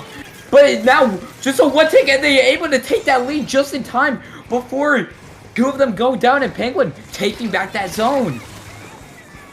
Yeah, getting back that zone just in time before lead really became like anything more severe, helpful. Reapplying a penalty to ASC Tenshi as well. There's still about roughly a minute 30 left of time. Their penalty is Penguin almost down with their penalty, so they should overtake lead right about just now. And they just have to outlive and outpressure ASC Tenshi right now. Although zone is in neutral, make that flipped. Penguin is down 2 players. They have to regroup. They have to regroup no matter what here as their flank goes down. AC Tenshi able to take back control, but they're splash trading. And now it's down to 2v2. Only the flanks that's left on the battlefield. And Penguin still trying to keep control of that zone. Just a minute left for AC Tenshi to make something happen here. The crab getting popped from Penguin, forcing that Flinksa out there. But the missiles coming in from AC Tenshi. They're trying to cover that zone, but the crab won't let them. But they're still trying to move in no matter what. And they have that crab ready. They're popping the crab. And Penguin's penalty is almost down here. But AC Tenshi takes it just in time. And now they really have to ban here. The zone's in neutral. And it's just going to be going back and forth now. They pop that killer whale. And the missiles are popped. The splash from going down. But now 2 down on the side of AC Tenshi. Penguin still able to keep control over that zone. It's back into neutral. And they're just flying missiles everywhere from AC Tenshi. They're trying to cover that zone. But the splash won't let them. They're trying to push in. Yeah, right now it's just a big war of... I don't even know what to call it. Like, I'd call it trench warfare, but it doesn't really feel like trench warfare. Or maybe it does. But it's just a constant war, just flinging paint onto that zone in an attempt to get it. But no, ASC Tenshi is unable to grab it. Penguin takes game 2. And that's going to be interesting. It's going to be a close set. It's tied up 1-1 now. It's going to be interesting to see how AC Tenshi can come back from this loss. It's the double splash. That had to be huge for them. and they were able to use those crabs to their advantage. They were able to basically absorb ASC Tenshi's missiles.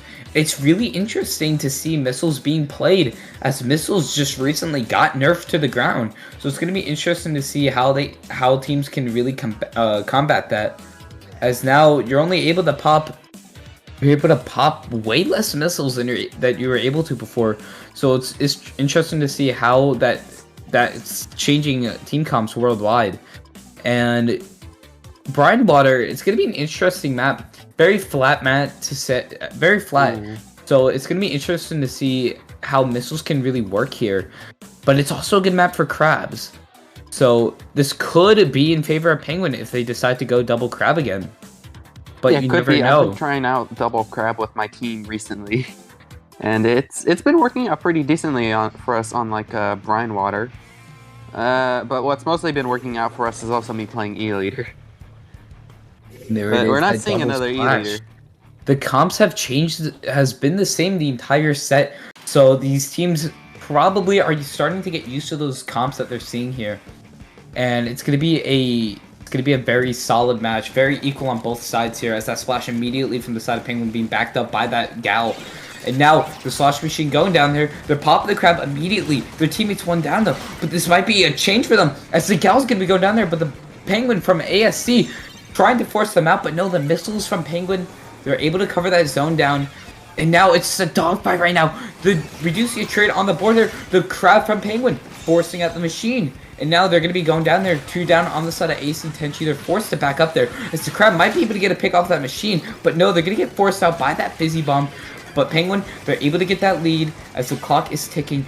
But ASC is also rushing right back in here, but they have those missiles on them. The Booyah Bomb basically getting covered over completely. We do see Seb on that crab trying to get rid of the slosh machine whatever they can now, because that slosh machine, they had that Booyah Bomb for defense, and ASC Tenshi immediately taking back that zone. And now we do see the splash from Penguin going down there. They're gonna be forced to jump out there. And now ASC Tenshi, they have that zone, but Penguin will not let them get that score easily. The missiles, the crab, the Booyah Bomb completely forcing ASC Tenshi out. But now all their specials are down. And this could be a chance as their splash goes down here, but the gal able to take him out, able to get the pick, and now the slosh be getting taken out by the Flingza. And now the Booyah Bomb forcing them out there. They are gonna get that jump in, and they could get that one pick, and they can't get it. And no, the splash going down there. And Penguin still getting those points on the clock. ASC capping that zone, and now it's pretty equal turfing now. The machine trying to get that pick off the splash. The missiles from Penguin completely covering the zone. The Flings that has to run away now. 2 down on the side of ASC Tenshi. And they're able to get that pick off of Messi. And the Booyah Bomb is popped now. And they're just trying to cover that zone. But it's going to be really close now. As no, Penguin still has control over that zone. The Killer Whale trying to force them out no matter what. It's not doing too much for them. And now both splashes going down there. As the Gal getting taken off by the splash on Penguin. They're trying to rush in, but no, 3 down on the side of Penguin. And this is the chance for ASC Tenshi to really rush in here. Yeah, finally. It is a good time for ASC Tenshi to get back in, because I just kept seeing, like, zone flipping into neutral. This Flingza was just babysitting that zone like a babysitter. Just watching it like a hawk. But now they're getting very close to the lead. Penguin is down 3 players, so I don't think they'll be able to put the paint on the zone, but they're at least able to neutralize it for a little bit. But I still don't think that they're going to have the members present to gain in control. Lead swaps to ASC Tenshi, who still has the player advantage. They're getting picks left and right, doing their best to maintain control of the zone right now. And this is definitely not looking good for Penguin right now. Missiles are being popped. What else? They're down 1 splash player. But they're also down 2, both their splashes, and 3 down on the side of Penguin. This is not looking good. ASC Tenshi, they were quickly able to flip the map into their favor, and they have that Killer Whale to disperse the members of Penguin and to get them separated from each other, and that's exactly what it's doing now. They're trying to force them out there. The Booyah Bomb, the missiles, still locking them out there. The Crap and Penguin, they're trying to cap that zone now. The penalty is low. The slosh machines, Booyah Bomb completely covering that crab up. But they are able to get the pick down to a 2v2. The slosher takes out the splash.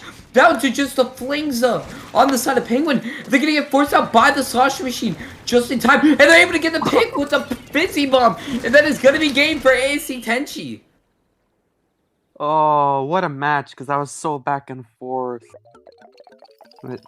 The next game is potentially match point for ASC Tenshi now.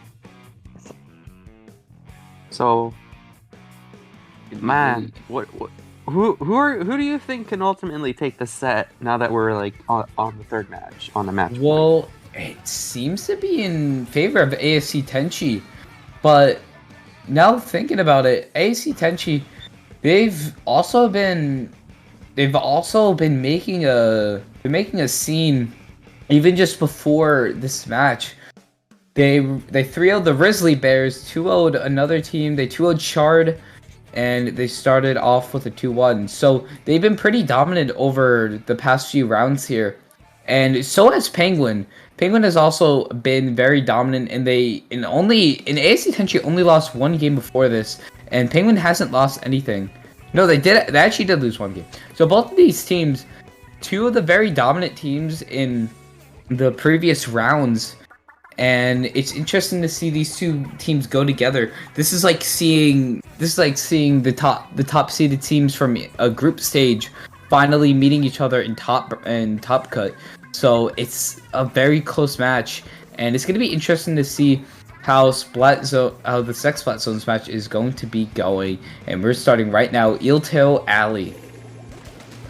Yeah, now that you mentioned like both these teams being top seeded and having only dropped one game, this reminds me of a saying where when you have two evenly matched teams, the winner is usually going to be decided by which team makes the least amount of mistakes.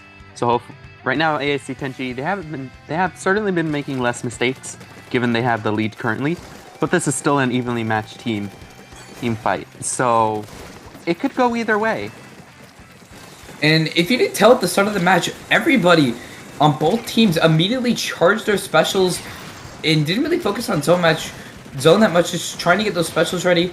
And all the specials literally got popped in a second. The Booyah Bomb and Crab Killer Whale combo coming in from ASC Tenshi, trying to flip that zone into their favor as Penguin had that early take, but now getting forced out. Seb trying to run away there, and they do get that runaway perfectly.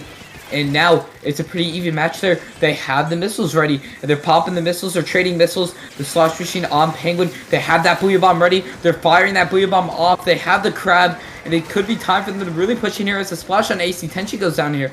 But the splash on both sides actually go down here. We do see the Slosh Machine and the Gao coming in here. As the Slosh Machine, they're able to take out the other Slosh Machine. And we do see one of the splashes go right onto that zone. And now, Penguin, they're able to get that pick onto the zone. And now they're going to be able to get that cap, giving ASC Tenshi a 43 penalty. But ASC Tenshi, they're not going down without a fight as they immediately pop missiles.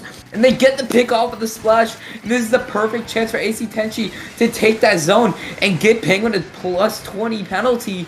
As now, they're getting forced out.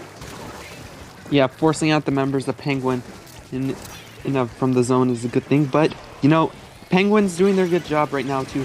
They got a pick, they got another pick as well. Well, more like traded players.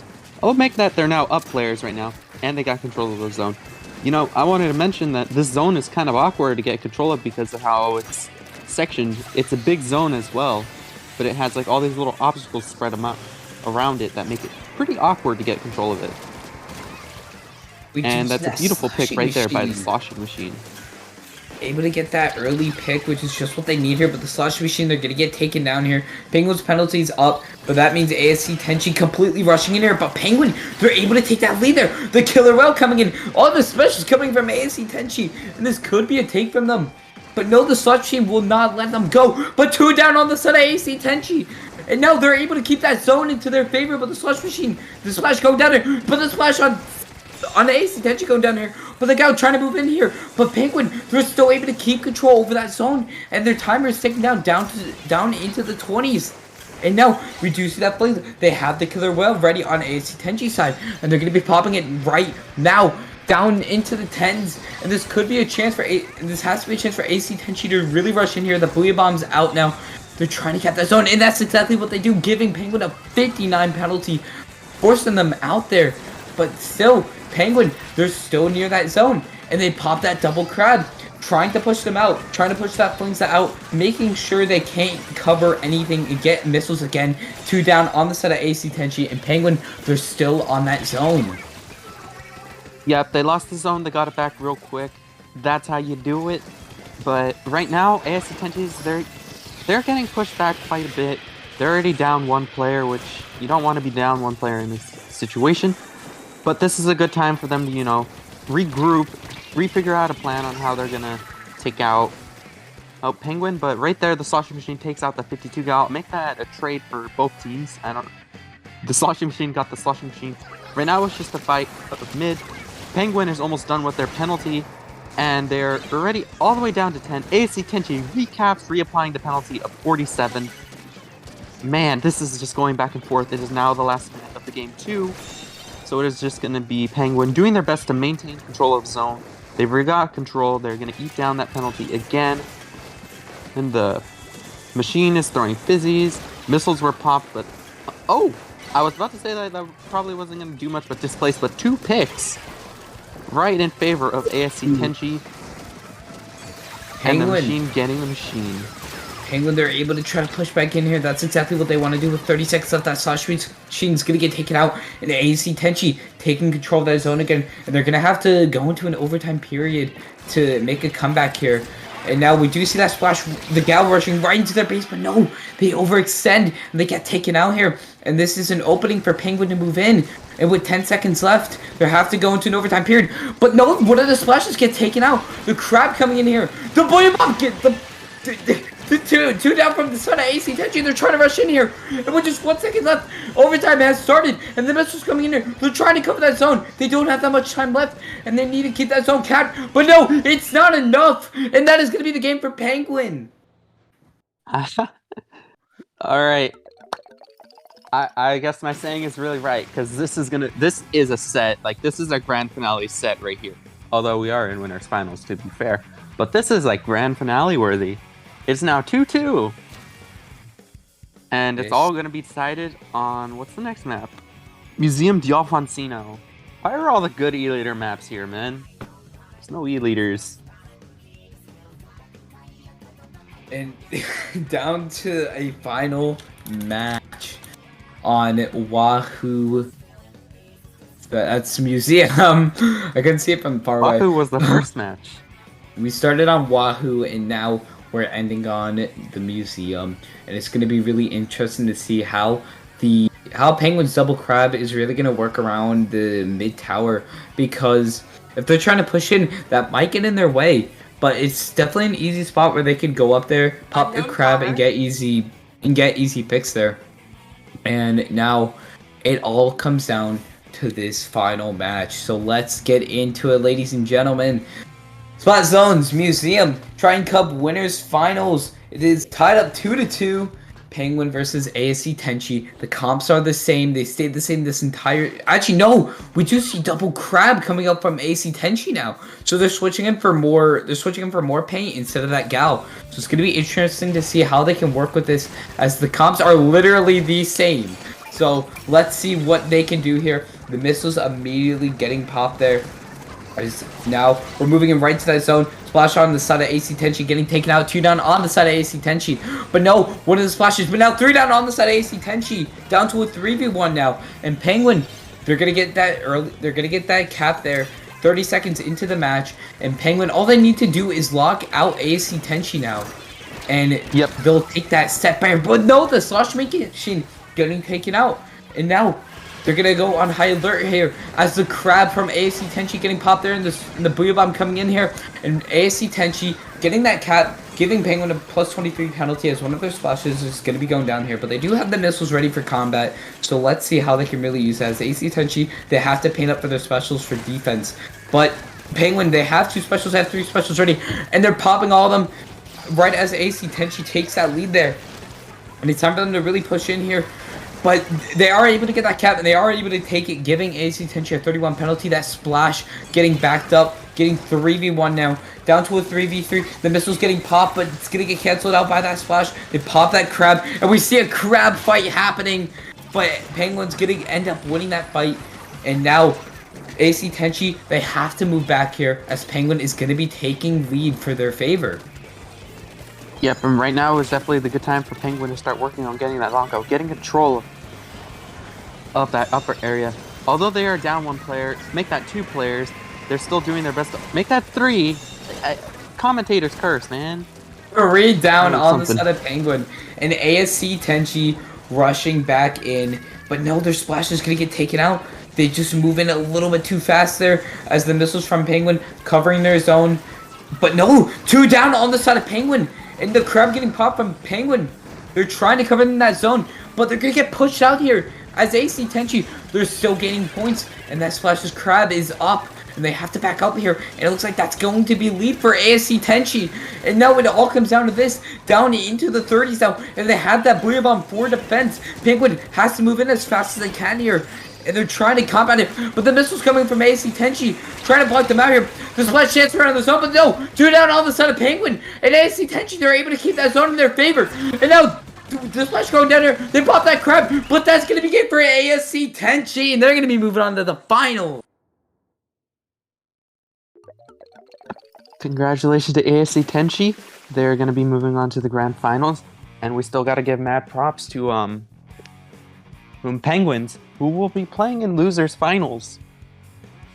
It's going to be interesting to see what goes down here for the rest of Triton-Cup as ASC Tenshi, they were able to take out Penguin, which is another dominant team this entire tournament. So now it all comes down to this: can Penguin redeem themselves in losers bracket and meet ASC Tenshi again? But even if they do, they have to reface ASC Tenshi and try to counter the pure firepower they had. They were really able to do well with their specials. They were able to coordinate them really well there. Even when they switched to double crab at the end, it really just looked like they had that better coordination. And Penguin, they weren't able to top it off, but a close set indeed. GG's to both teams. And Penguin, they're going to be moving down into the losers bracket. In ASC Tenshi, you'll be seeing in the grand finals. And with that, we are going to be taking a short break, so we will see you in a moment in the losers bracket.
Splatoon Stronghold, a stronghold for competitive Splatoon, providing resources to long-timers and newcomers alike.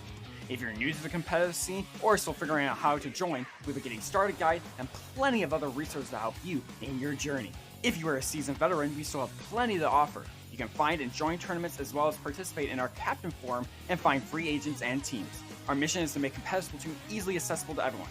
So what are you waiting for? Join the Splatoon Stronghold today!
Hello, hello. Welcome back to Triton-Cup.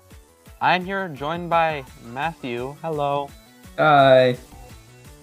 And we are here in the losers bracket. We are starting things up with Himalaya versus the Rizzly Bears. You know, I wonder if they have the Riz. Do they have the Riz? I don't know, man. They gotta prove it to us by 2-0ing this set.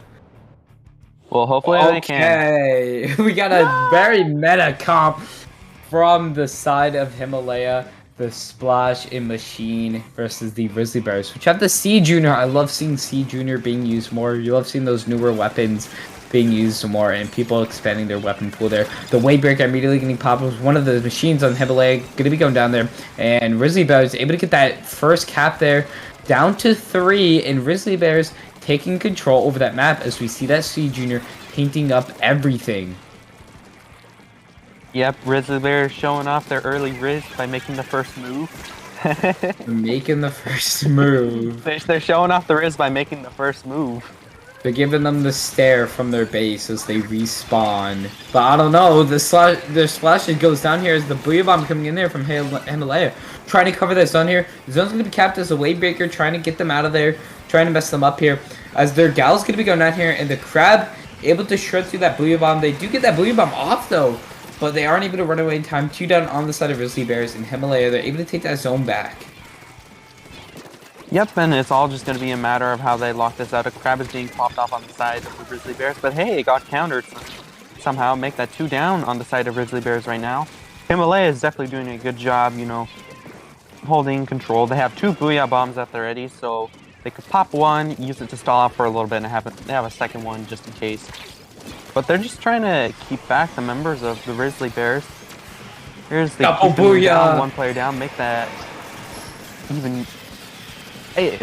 The carnage that's being shown off here as we do see Rizzly Bears trying to move in here down to 28 before they can cap that with that Wave Breaker to support them. The Gal, they're able to take down those machines in the Splash. They can't run away in time, and Rizzly Bears able to take control of that zone just in time. And now they do have that LD to their advantage, so let's see how they can really use that. Use those Fizzy Bombs to rush them out there. They have that, and they have the Booyah Bomb for defense, so let's see if they can keep that zone here. But they are charging up their specials. Himalaya, they have 3 specials ready, and they're starting to pop them. The Wave Breaker from Rizzly Bears trying to stop them, trying to put some kind of damage on the Slush Machine and Killer Whale to combat those specials. And they're still able to keep control of that zone. And Rizzly Bears able to take that lead.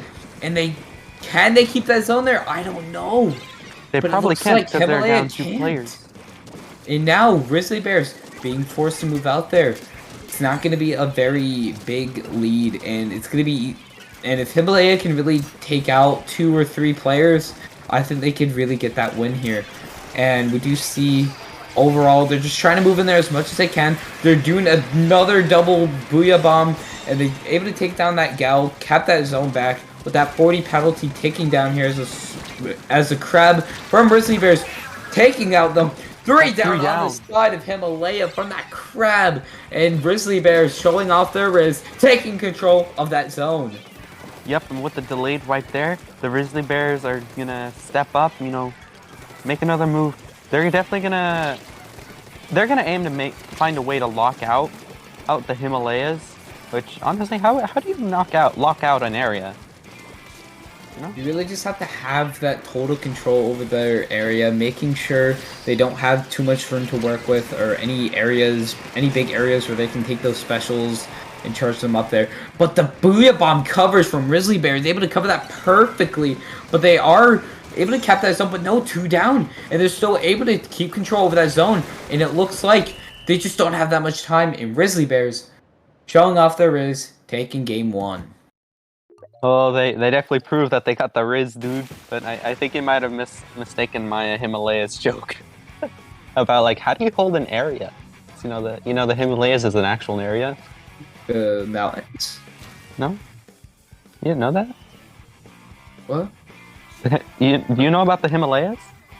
I only know about like the an area, mountains. like it's something like a mountain range or something. Yeah, the Himalayan mountains. Yeah. How do you hold a lock on that area? You just gotta keep control of it.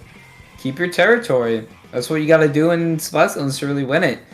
They're able to really just lock them out by taking all their turf, making sure they have nothing to work with, and just making sure they don't have too much areas where they can charge up specials or move in, not giving them that room that they need, not giving them any wiggle room to really move in. And that's how you're able to really KO easily on spot zones. If you're able to really just camp them out, it really works in the long run, and it helps you get that upper hand, especially in the set now. The Rizzly Bears only need to win one more game. And now we're going on to a pretty sentimental stage for me personally. We are moving on to Splatoon Sturgeon Shipyard. We're going back to the Splatoon 2 days, so let's see if we see a 4-shooter comp, everybody. We loved it. Yeah. We love the I wanna see 4-shooter quad meta. shooter. We love the quad shooter meta. I don't think it was as bad as I think people were giving it credit for. I think it was mostly. I feel like it was mostly like I didn't mind playing shooter that much, but I definitely do enjoy being able to play charger and kill people. And yeah, let's see what they really got here.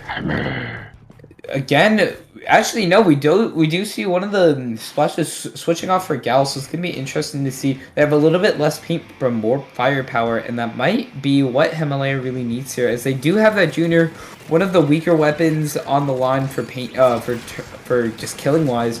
So that Gal might be what they need here, and immediately the slosh machine going down here, the crowd they're able to get off the Gal, and they do see one, but no, the sloshing machine taking them out. And now it's pretty much equal, but it looks like Himalaya is able to take that control as the splash coming up there, but no, they're going to get taken out. And now Himalaya taking control over the zone. Yeah, the Himalaya is definitely doing a good job of getting a lock. These machine pressuring the right ledges when necessary. Pushing up as well. They have Booyah Bomb at the ready, which I think they might be popping. I thought they would have popped that right about there. I guess not. There's that weight breaker, that is but three down. Delayed 3 down on the Himalayas, the Rizzly Bears, you know. They just obtained the wipeout. They got that wipeout, and Rizzly Bears moving in, taking control, making sure they have no space to move with. Storm on that machine. They're going to be trying to go up on that spinner, try to get any picks that they can here. Charge with that Booyah Bomb. They do have a Booyah Bomb ready on the side of Himalaya, and they're going to be popping that in with the Killer Whale, forcing them off spinner. But no! The Slosh Machine taking them out, but they are able to get that lead just in time before the specials really do some damage here, as they're trying to paint that zone here. But the Crab coming in here, not letting them get anything. As we do see on the side of Rizzly Bears, one going right into their base, 2 down on the side of Himalaya. And now Himalaya, they're in a really tough spot, 2 down into the 30s. That Booby just remaining dominant on that Gal, and they're just moved up right into their base. 2 down on the side of Himalaya again, with just 10 seconds remaining. I don't think they can really push in here, and it looks like Rizzly Bears is going to be 2-0 that set, taking the win. Yep, the Rizzly Bears proving they got the Riz once again. They got the Riz. They're going to be taking that set in favor of the Rizzly Bears, and they're going to be moving up. And I believe next up, they are going to be facing Penguin. Ooh, that's going to be fun. That's going to be... We watched Penguin the last... Well, not... I wouldn't... In the winners finals. This is going to be interesting to see what's going to happen, as we're going to be taking a short break before getting into our grand final set. So everybody, you better be ready, because I think we're about to see another great set. Oh yeah, well, most definitely, man.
Splatoon Stronghold, a stronghold for competitive Splatoon, providing resources to long-timers and newcomers alike.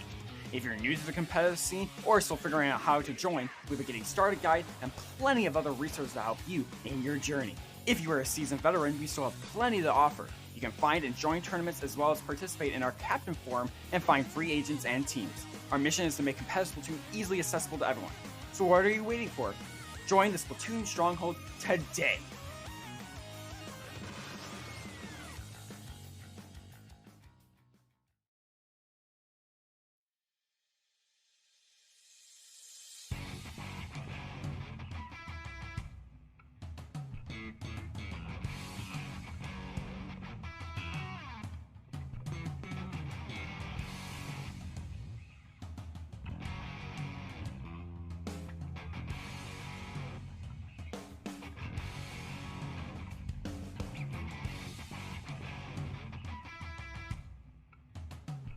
Hello everybody, welcome back to Triton-Cup 44. We are now in the losers finals. Rizzly Bears versus Penguin. Both teams have been on stream before, and Dally, we watched them play, and it's going to be really interesting to see what these two teams have to offer. Rizzly Bears, they've been using that C Junior to their advantage, so let's see if Penguin can combat that now. Now, like you said, we've already seen both these teams play, so who do you think's got like a bit of an edge in this matchup? Well, Penguin's been pretty dominant, so I feel like this might be leaning into Penguin's favor, but it all comes down to here. So let's see what these teams have to offer. Split zones on Flounder Heights to start off the set. Alright. Well, I just finished up my thing that I was doing, and we're ready to go just in time. We are here in Flounder Heights, a map that I still yet to understand as a backline for some reason. Now here we are. We do see similar comps on both sides, but we do see a Gal on the side of Rizzly Bears, and we do get a trade on the board here, as we do see Warlock on that splash. We can be moving around a little bit, avoiding those missiles, and moving right onto their zone, but okay, we do see a little bit of lag there, but the Slosh Machine's going to be taking out that splash there. And Penguin, they might be able to get that cap on the zone, but no, they're going to be going 2 down here. And this could be a chance for Rizzly Bears to move on to that zone here, and that's exactly what's going to happen here, as we do see a pick on the board. There's the crab getting popped, and they could get the pick, but no, the crab's going to be taken out there, and the Rizzly Bears are going to be getting control of that zone, so it's going to be really hard for Penguin to really move back in here. Yeah, it'll certainly take a little bit of a while to get back in, but because I remember a point being made by someone that that this map you always have high grounds in mid, and that's where you have a lot of advantage. So yeah, they have a lot of advantage right now for the Rizzly Bears, but it's still possible for something to happen on the side of Penguin. You never know when they'll get the necessary picks or the right special coordination to get a zone neutral or better zone cap. And 2 down on the side of Rizzly Bears, and 3 down. Now that's going to be a wipeout for Penguin. They're going to be able to take control of that zone, and now they really got to lock out the Rizzly Bears now. Yep, it's their turn now. They said it's my turn on the Xbox Mom because they have the control now. They're the ones with the high ground here. The Gal's going to be going down here, and they have 3 specials to defend with. So it's going to be interesting to see how Rizzly Bears can really move in here. But they do have just 2 specials ready. The missile's getting popped from Penguin, and the crab getting popped there. They really want Penguin to waste their specials as much as possible, but they're still taking control over that zone as the splash is going to be going down here. We do see a trade on board. We do see that Gal from the side of Rizzly Bears trying to move up there. But no, it's just not going to work. They're 2 down on the side of Rizzly Bears, and it looks like Penguin taking that lead, and this match is looking into Penguin's favor. As now their splash is going to be going down. There's that machine. There's that crab being popped to get rid of that machine, but no, they're going to get taken on immediately. And now down to a 3v3. They're trying to move back in on that zone, but I don't think it's enough. And it looks. Oh no, they cap it for a second, but no, they take it right back. And Penguin's going to be taking game 1. Yeah, that is a very nice game 1 right there. Regaining control on a very, I'd say, a difficult map to fight back on because of the disadvantage of being at the lower ground. So good job to Penguin for that. Also, it's like good job for Rizzly Bears too, because they were the ones with the first move. Making the first move with the Riz. But we're moving on to the second match, which is another classical Splatoon 2 stage. Good old Inkblot Art Academy, man. You have any fun with this stage? Because I've been having a lot of fun on this. I play E-Leader, so... And Tri-Stringer. You know what I did to someone the other day, Matthew, with Tri-Stringer? What did you do? I shot over that mid block from my plat, and all 3 of the arrows landed on someone. So they just went death. So satisfying to really hit those shots.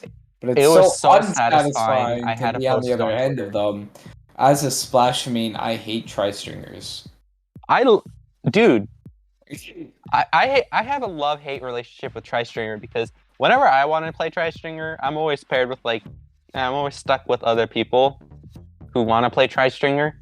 So it's like, please let me play this in peace. I just want to play this weapon in peace. So that's why I play E-Leader. Because it's more likely to play in peace. But I love playing Tri-Stringer in comp because it plays a lot like ballpoint to me, where you really have to think a lot about how you want to shoot it. Like you have to think about if you wanna spam the short range arrows, if you wanna kill people from a distance, you actually have to think about how you use it. And that's why I like it a lot. It's a very big-brained weapon, even though it doesn't always seem to be such a big-brained weapon because of the, triple arrows explode. And now, we're going to be moving into one of the Splatoon 2 classic stages, Blood Zones Inkblot Art Academy. Let's see what these teams have lined up, and we do see that double splash combo coming in from Penguin in the same combo that we've been seeing from Rizzly Bears. And almost the same comps on both sides. It's been really just one stable comp, so let's see what they can really do here. As we do see Noah on that splash from Penguin, immediately being pushed back from those missiles down, and the missiles getting popped on both sides. They have both of that crabs ready. Slash machine from the side of Rizzly Bears going down there. 2 down on the side of Rizzly Bears, 3 down on the side of Rizzly Bears, and now Penguin is able to take control of that zone and move right in. Yep, and it's a good thing they got that control very early on, because now they're doing exactly what I like to tell my team to do. Do your best to get control of their plat. Once you have control of the enemy plat, it becomes infinitely harder for the other team to push in, because they have to regain control of their plat now. They effectively have 2 areas to get control of. And now with 1 down, it looks like Rizzly Bears are able to take that zone back. And we do see that Booyah Bomb able to shred that crab there, 2 down on the side of Penguin. And this could be potentially 3 down, but no, the Flings are getting that trade. And now Rizzly Bears still having control of that zone there. We do see Boopy on that Gal trying to move in there, but no, it's just not enough. And the splash going in there, getting taken out by Warlock on the side of Rizzly Bears. And now it's very close now. Flings and Splash down on both sides there. They're popping the Booyah Bomb. It looks like they're able to see Rizzly Bears taking that lead there. And now we do see another pop craft. And now this could be interesting to see how they can really keep it here, as it's been pretty neutral, but no 3 down on the side of Rizzly Bears, and Penguin taking control over that zone and giving them the coverage they need. Yeah, and the crab tank getting a good pick on the Flings are right there with the exploding bombs. Yeah, those little mini X-Splasher shots are really annoying to deal with. Even I feel that pain. But the Rizzly Bears are doing their best to coordinate their specials. Let's try and at least neutralize zone, although they aren't able to, and they're actually falling down 2 players right now. So Penguin is definitely doing a great job of holding it together, keeping a lock, making sure that the Rizzly Bears aren't able to push in or use their specials the way that they would like to, or counterplay them. And now we're down in the 10s, but no, the flank coming in here, taking on the Slosh Machine. Could be a chance there as the Splash coming in with that flank, taking out 2 of them. Down to a 2v2. The Penguins still trying to keep control of that zone there. And they just barely are holding on. The Slosh Machine coming in there, taking out Warlock. And down into the 10s. Penguin, they have just to cap that zone for the next few seconds. And that's going to be the game. And now Rizzly Bears are now in a they're in a very tough spot now. Penguin 2-0. And now they just need to win this one last match. And they're going to be facing ASC Tenshi again. Yep, and that'd be a rematch of the century because we already know that they lost, but you know they might want revenge for that. They want their revenge match, and I don't think Rizzly Bears are gonna let this slide. They're supposed to have the Riz. Where's the Riz? Penguin has more Riz. No, the Rizzly Bears. I'm sure that they do got the Riz. I just think that they're trying to think of a new pickup line. That's what they're trying to do. Yeah, I don't know, man. I think Penguin's got more Riz. Yeah, I think that they could be stealing their Riz, but you never know. Maybe the Rizzly Bears they're trying to come up with new material because sometimes pickup lines and all that flair they kind of die out a little bit. You got to come up with something new, something that something hasn't heard of, which gets really hard to do later on. And we do see the Rizzly Bears back on Messi Jr. That's what I like to see, Miss. And now we're down to game 3. It's 2-0 in Penguin's favor. Let's see if Rizzly Bears can redeem themselves, as we do see Penguin immediately popping those missiles, forcing them out there. And it looks like they do get that pick off a miss. And they're able to get that easy cap as the crab on Rizzly Bears are forced to back up. And now Penguin taking that first control. Yeah, missiles definitely proving to be as annoying as they are even after the miss. But oh, look at that 3 down on the side of Penguin. The Rizzly Bears, they really need to prove. They're really doing their best to prove, like, hey, we still got the Riz. We got the Riz. And now they have all specials ready. They are ready to defend with their lives. As we do see that first crowd going out there, they want to equally distribute their specials. Having something to back it up is really what they need here. But no, 2 down on the side of Rizzly Bears. And the Booyah Bomb from Cam covering that zone here. And it looks like with that 2 down, Penguin taking control back over that zone. Yep, they got control of the zone now. Although they're already down on their penalty too, I was about to also say, like, they don't have the lead at the moment because the Rizzly Bears overtook it. Their short penalty should allow them to regain the lead soon.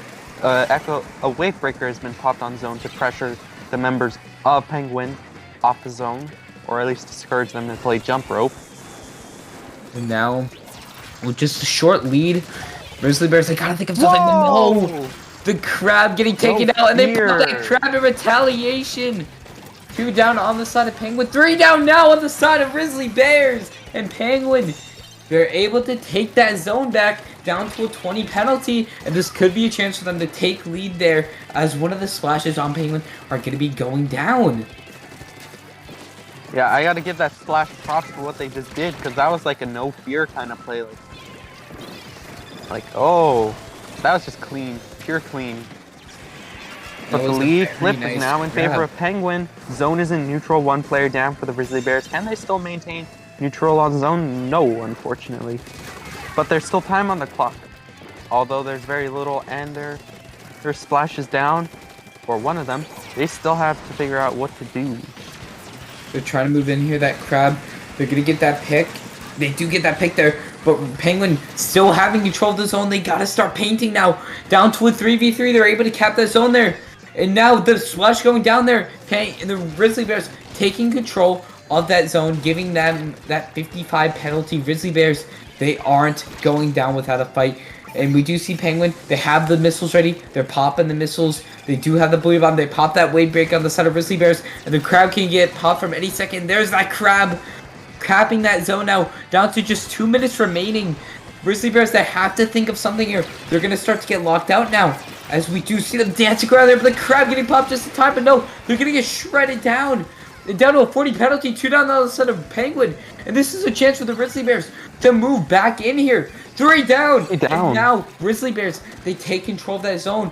A minute 30 left. They're going right back into their pace. They have the slush machine for defense. Penguin, all they need to do is really push in here. But with Rizzly Bears penalty down, but 1 down on the side of Penguin, on the side of Rizzly Bears. I'm sorry. This could be interesting to see. The Slash Machine gonna get taken out there. They're moving back onto the zone. They're popping the crab, but it looks like it could get shredded. And there's that shred. They get taken out. But Penguin, they're able to take that zone just in time, giving them a 30 penalty. Down to a 3v3. Rizzly Bears backed up now. And they have to think of something fast before Penguin. They have that chance to KO. There's just a minute remaining. The Wave Breaker's popping. They're trying to get as much coverage as they can. Two down on the side of Penguin. And they're moving in here. They kept the zone. They're going to be taking that zone there. The Junior dancing around with those missiles. They're able to take back the control. They pop that crab. They do have that Slosh Machine ready. Their Splash going down. And this could be a chance for Rizzly Bears to take the lead here, as their penalty is almost down here. Down to 35 seconds. They're keeping that control of the zone here. The Wave Breaker getting popped here. It's going to get really close now, as the crab on Penguin's going to get popped there. The Slush Machine covering them. Two down on the side of Rizzly Bears. And they're moving in. And this could be... maintain control of the zone? Not enough. And they take that zone. Sorry. Bless you, man. Bless you. Sorry. It's okay, man. Like, I understand 10 the hype. seconds Like, left. this is all hype. There's like 10 seconds left. The Rizzly Bears, they're getting pushed back into their spawn.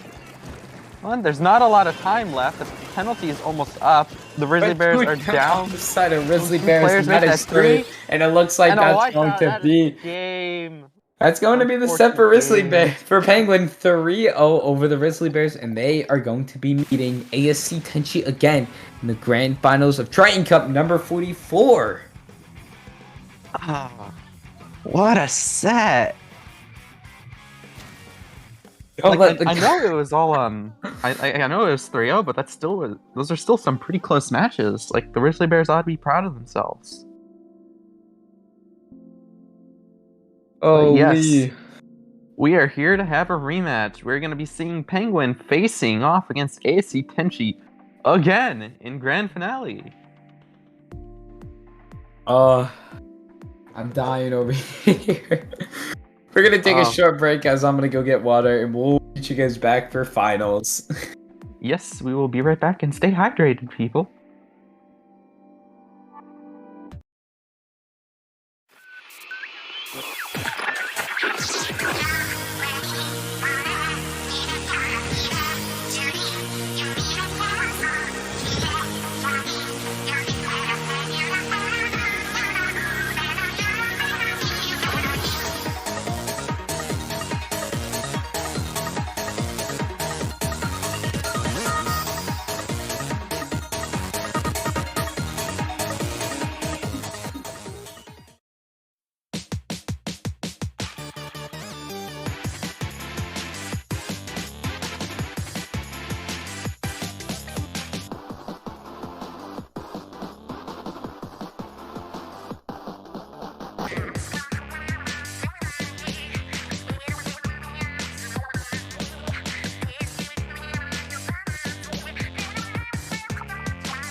Splatoon Stronghold, a stronghold for competitive Splatoon, providing resources to long-timers and newcomers alike. If you're new to the competitive scene or still figuring out how to join, we have a getting started guide and plenty of other resources to help you in your journey. If you are a seasoned veteran, we still have plenty to offer. You can find and join tournaments as well as participate in our Captain Forum and find free agents and teams. Our mission is to make competitive Splatoon easily accessible to everyone. So what are you waiting for? Join the Splatoon Stronghold today!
Hello, everybody, and welcome back to Triton-Cup 44 Grand Finals. I'm here with Deli.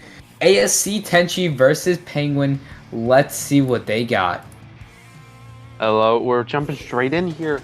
We're on Scorch Gorge. That's exactly what it's called, I think. I forget. Scorch Gorge, Splat Zones, and No. again, pretty similar comps. Again, we've seen a lot of that during these last few sets here of the tournament.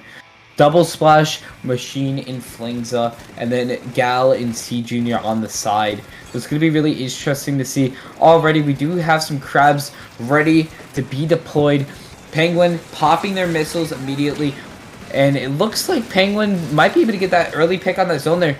But the crab from ASC Tenshi is able to just stop them for a few seconds. But no, Penguin, they're going to get control.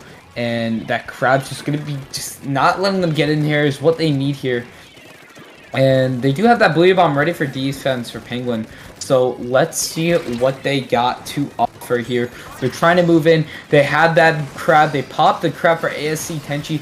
And they pop that whale. They're trying to move in here. They do get that cap on the zone. And the bomb's coming in here. The splash on the side of Penguin going down here. And this could be a chance for ASC Tenshi to really move in on that zone here. And that's exactly what they're going to be doing. But their machine and their splash are going to get taken out here. And that crab from Penguin moving right on back to that zone. They're going to be taking it 2 down on the side of ASC Tenshi. And now moving right back up into that base, trying to kill them. And no, the Flingza goes down here, and the machine almost goes down here. And the splash completely stopping any of their plans here. Penguin's really been doing good here in that defense. The Gal getting taken up by that splash again. But the crab, they're able to jump out just to the other side of that base. The missiles getting popped. The machine forcing that splash out there. Down into the 30s. No specials ready here. And now AC Tenshi, they get that pick off the splash. This is chance to push in here. They have the Blue Bomb, but the missiles from Penguin stopping them for a few seconds. But this could be a chance for them to push in here. And they have that zone cap. They just need a little bit more take on it. The machine from Penguin has to jump out there. And this could be a take as the missiles from AC Tenshi coming in here. They aren't able to do much as their machine goes down here. And now that crab from Penguin and the machine distracting them 3 down on the side of AC Tenshi. And Penguin, they're dominant over the match. And that is going to be the game for Penguin. Yeah, that was a lot. That was a very quick match too. I'm gonna be honest. I'm not really a big fan of Scorch Gorge, and this is exactly why. Because it's just so easy to establish a lockout just because of the map's layout. Like it just doesn't really do it for me, you know. It doesn't really feel nice, you know. I don't like it. A bit harder to lock out on this match. I mean, if you remember, I forgot the Splatoon 2 maps. Hotel, it was also hard to lock out because of those grates. It was just very hard to really move back in here. And that's exactly what kind of happens with Scorch Gorge. You have those grates, so if you want to try to lock out your opponent, you have to cover those grates, and you're so vulnerable in those grates. So it's really hard to really lock out there. And we saw Penguin do that perfectly, and they were able to lock out ASC Tenshi. And now 1-0 in their favor. It's going to be interesting to see what they have to offer now on Hagglefish. Yeah, Hagglefish should be a lot more easier of a map for them to deal with because it's not like the other monstrosity of a map that we don't really like to talk about. So let's see what these guys can do here. Penguin, ASC Tenshi, Game 2, Splat Zones, Hagglefish. Let's see if ASC Tenshi can redeem themselves from last game. As again, that Gal coming in from ASC Tenshi and the double splash from Penguin. And it looks like AC Tenshi immediately moving in here with that Gal. But no, they immediately get taken out though. And Penguin, they're going to get that first take on that zone here. As we do see that machine taking out that Flingza. And they're going to get that trade there.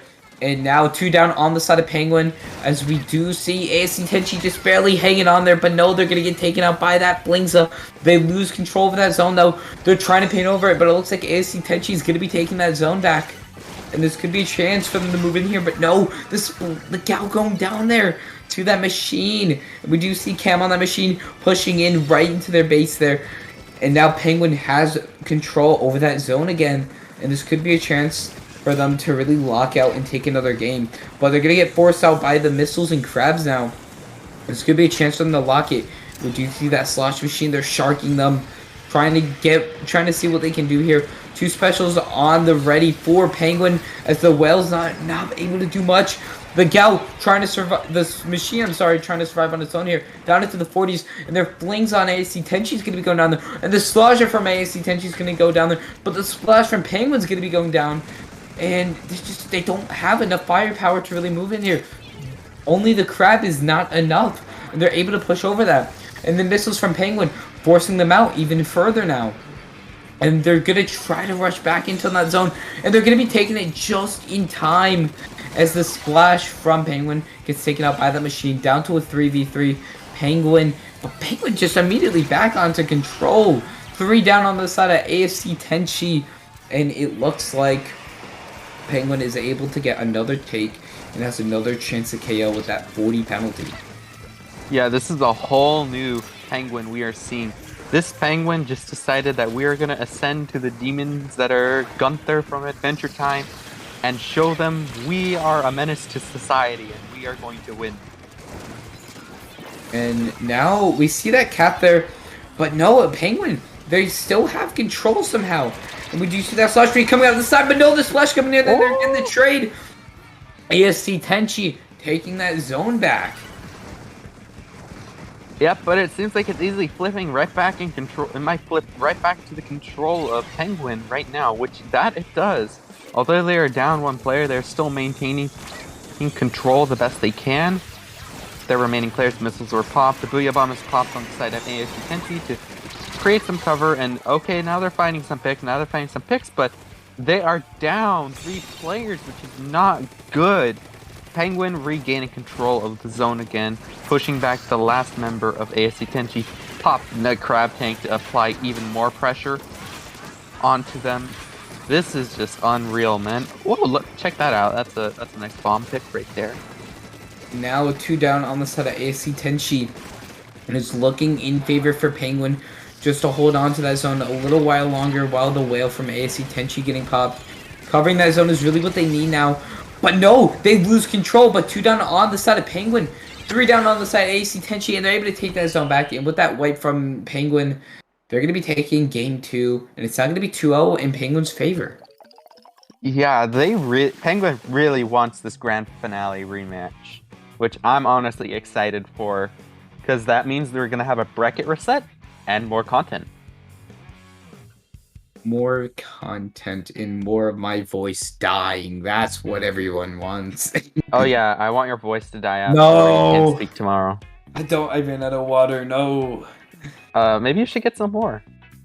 I should, but yeah, you need to keep yourself hydrated. It's a good idea to keep yourself commentators hydrated. That's what the hydrate button is for.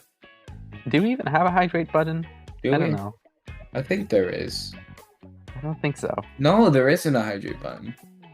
Oh man. Maybe we should advocate for that so we could force us to keep ourselves hydrated. And ASC Tenshi, they still have a chance. They could still reverse sweep here. So oh yeah, that definitely is a possibility. It's really up to fate now. But if Penguin wins this, we're going into a bracket reset finale, and it's going to be really interesting to see what they have to offer here. Penguin, they aren't going down without a fight. In ASC Tenshi, they might have been like, oh, we beat them before, we'll be fine. But no, they just, even if you just slack off for 2 seconds, the other team will take control, take advantage of you completely, and flip it into their favor, which I believe is what Penguin was able to do. And it's now 2-0 in Penguin's favor, and we're going to be moving on to Splat Zone's Sturgeon Shipyard. So let's see what happens. Will Penguin get that bracket reset, or will ASC Tenshi win this game and give them a run for their money? We'll have to see on this next map because it's a sentimental stage that I'm very fond of. Surgeon Shipyard. We are seeing double splash off the side of ASC Tenshi and the same comp on Penguin, I guess. But that's not to say that it doesn't mean anything, because you can't, if it ain't broke, don't fix it, you know? We see those missiles getting popped from Penguin as they're moving into that zone immediately with that splash getting picked off there. A bit of a comp change. Normal missiles from ASC Tenshi. They're clearly focusing on firepower with the double splash junior and machine lineup. But they're going to get forced back here as Penguin getting that early take there onto that zone. Trying to lock them out is what they need right now to get that fast easy KO and send them into a bracket reset. But now they're trying to move in on that zone. Make sure to get control of that spinner down into the 40s now. They have the Booyah Bomb and they have the Wave Breaker ready, but one of their splashes going down. A very big loss in their aggression. And they're just able to get that overall take there as we do see the missiles getting popped from Penguin. And the machine coming in there, taking control. 2 down on the side of ASC Tenshi. And Penguin, they are showing the dominant plays down into the singles now. And ASC Tenshi was not able to move at all. It looks like we are going to be going into a bracket reset, my friend. Yep, this is a bracket reset. You know, this is ASC Tenshi's time to, you know, breathe, recuperate, and just decide we are going to win. But this is also the time where Penguin has a lot of hype, and that might snowball into another 3-0. You never know, man. You never know what's gonna happen in this next set. And I'm honestly excited to see this get decided once again in this bracket reset. A very fast bracket reset in favor for Penguin. And this is going to be interesting to see what happens here. We're starting off on Splat Zone's Museum, which is actually what we ended off their winners finals. So we're getting a little bit of a rematch from the last time they played this map during winners finals when it was tied up 2-2. So this could be ASC Tenshi. And this is the map that ASC Tenshi won on last time. So this could be a good area for ASC Tenshi to take that first game and reapply the pressure they need, get that motivation that they need to really take back control. And that's what they want to really do here. But Penguin, they don't want that happening. They want to stay dominant throughout this set because that pressure they can apply to ASC Tenshi. And the pressure ASC Tenshi's probably feel like it might force them to, it might lead them to feeding and overextending. So let's see if they can really control that. And they just need to keep that coordination together, just like how they did in winners finals, to really take control here. And we do see the flings are coming back for ASC Tenshi, and the flings are back for ASC Tenshi. So let's see how they can really do with it this time. Basically same comps on both sides. Yeah, so let's see what they matchup. really have here. As the missiles immediately getting popped from Penguin, it is time for them to move in. Yep, missiles are definitely a good special. Well, they're so much more balanced. Why couldn't we have had like this balance patch for missiles like 3 years ago, you know? But anyways, Penguin starting off early on with the zone capture, placing down both teams even in terms of numbers. That's how you do it. Now zone is in neutral right now, so ASC Tenshi is contesting the zone, although Penguin is definitely doing a good job maintaining it. It's going to flip back into control of Penguin though, from what it seemed. Yep, it flipped right back into their control. Specials are being dropped into Booyah Bomb just to help try to maintain control of the zone. One player is down, that doesn't make that even numbers right now. Advantage for Penguin now because they placed ASC Tenshi down 3 players right now. I don't think they can get the stagger, but this splash is definitely being very sneaky. Finding a pick on the machine with a beautiful shark right there. Are they going to get another one? Nope, unfortunately not. Really punishing them there for that overextend, and the missiles coming in trying to force out Penguin.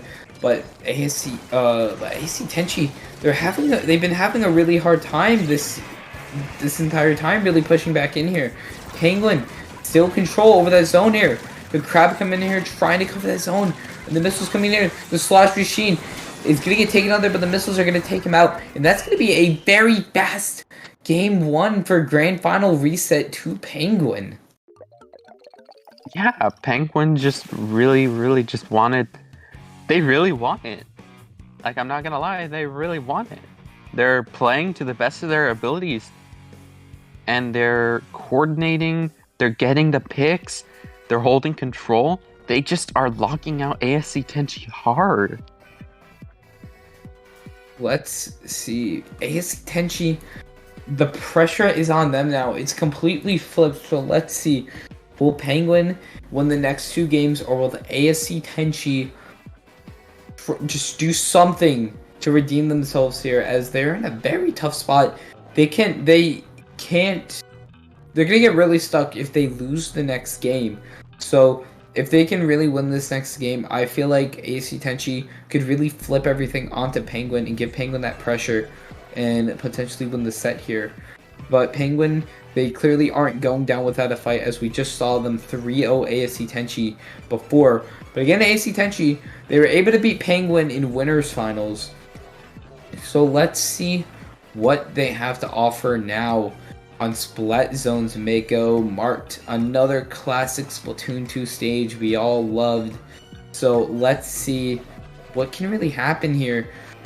It's gonna be a very interesting bracket reset, because we don't know what's gonna happen here. So let's see what they can really do here, as ASC Tenshi and Penguin, there's a lot just on the line here, and it all comes down to these last 4 games.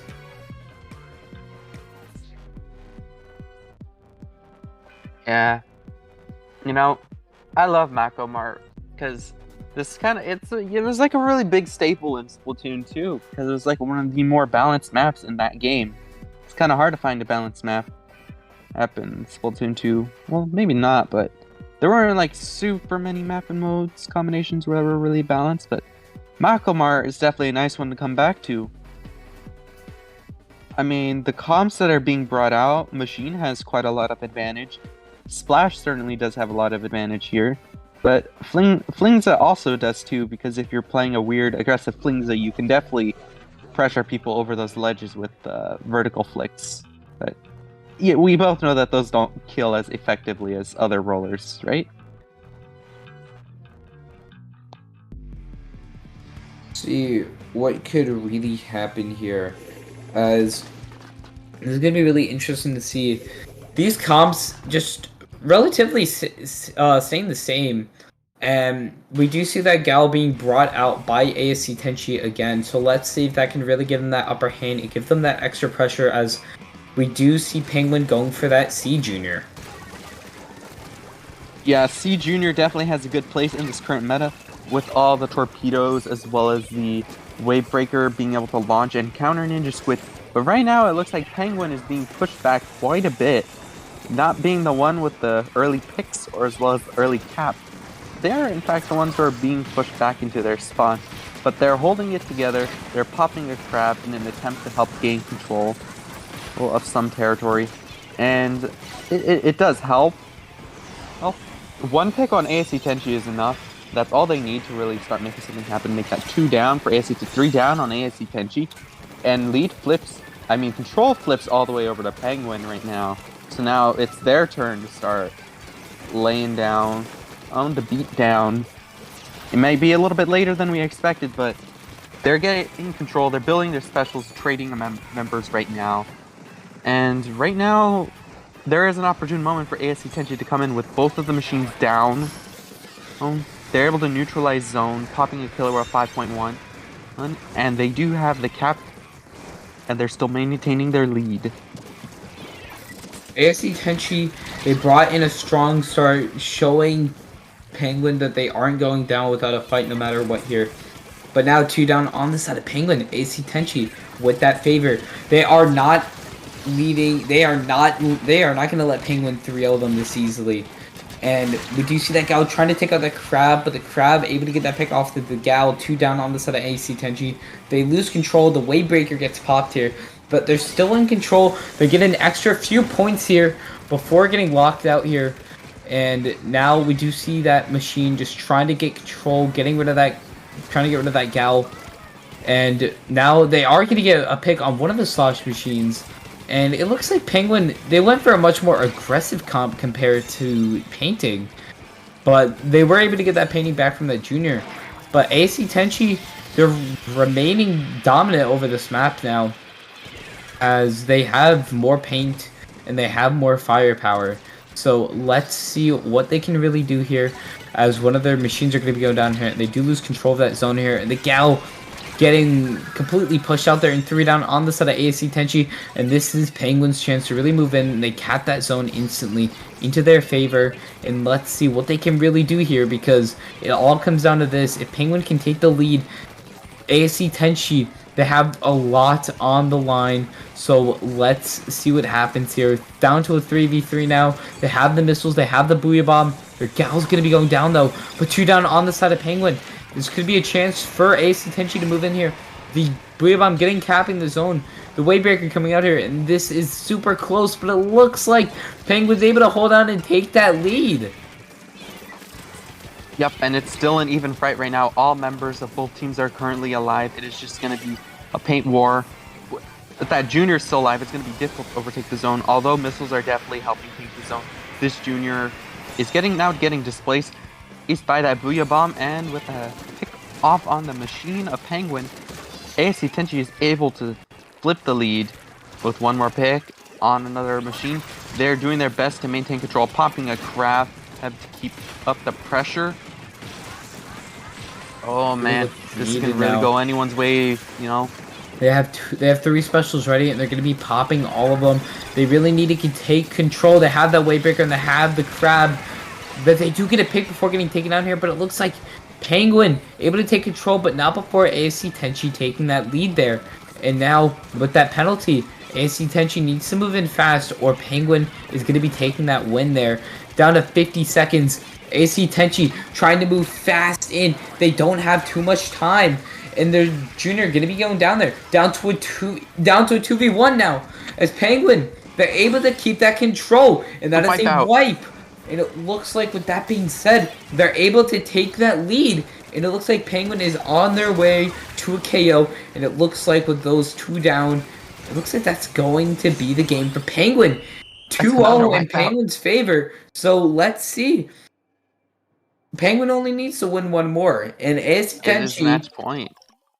You're right. Tenshi, they gotta think of something really fast. They need to win the next 3, or it is over. They have no. If Penguin wins the next match, it is over. Yeah, there is no room for error for ASC Tenshi right now. Let's see how things are gonna come on, because we're now hitting Undertow Spillway next match. Now this map is quite narrow, so we can expect to see. I'm expecting not much to really change in terms of their comps, because, well, if it ain't broke, don't fix it, generally speaking. But I want to know what you think about this map personally, Matthew. Like, how do you feel about Undertow? Undertow, I don't think Spot Zone is its best area. I think personally Tower Control or Rainmaker are probably the best for Undertow, because the map is just, the way mid is shaped, it's so weird. So this could work if they decide to go double machine.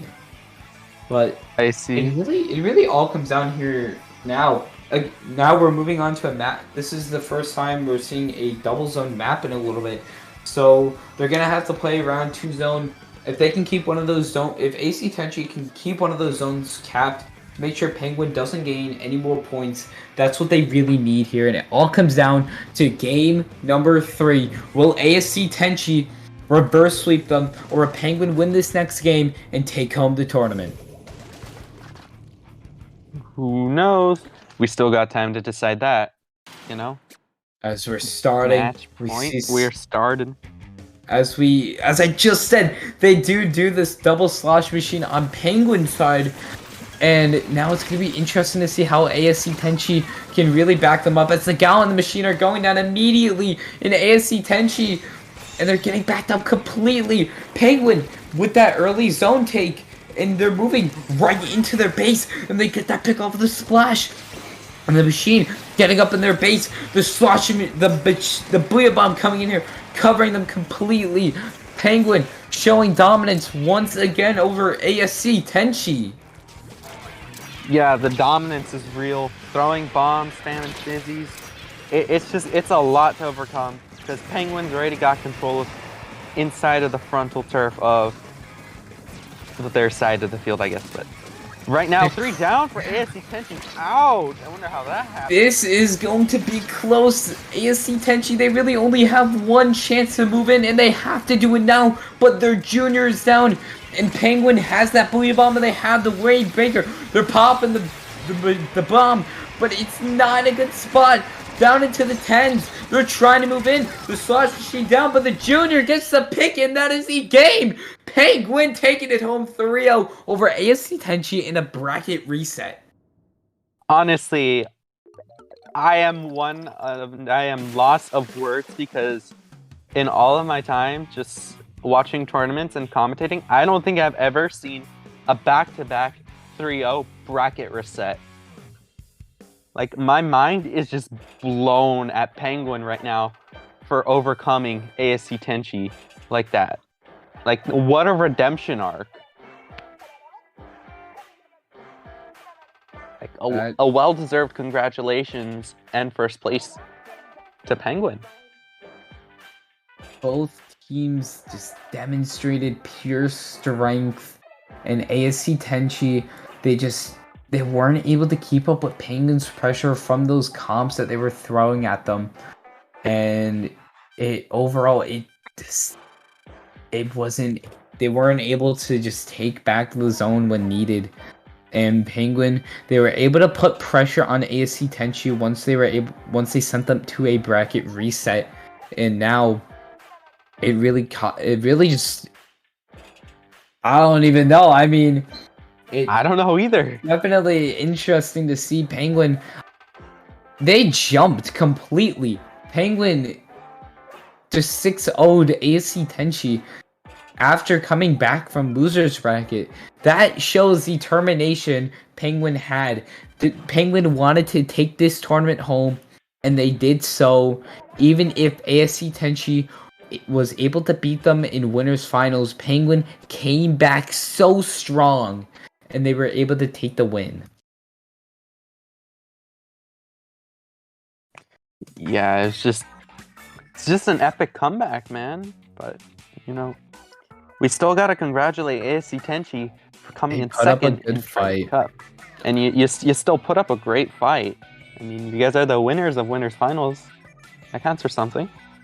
And also third place for the Rizzly Bears.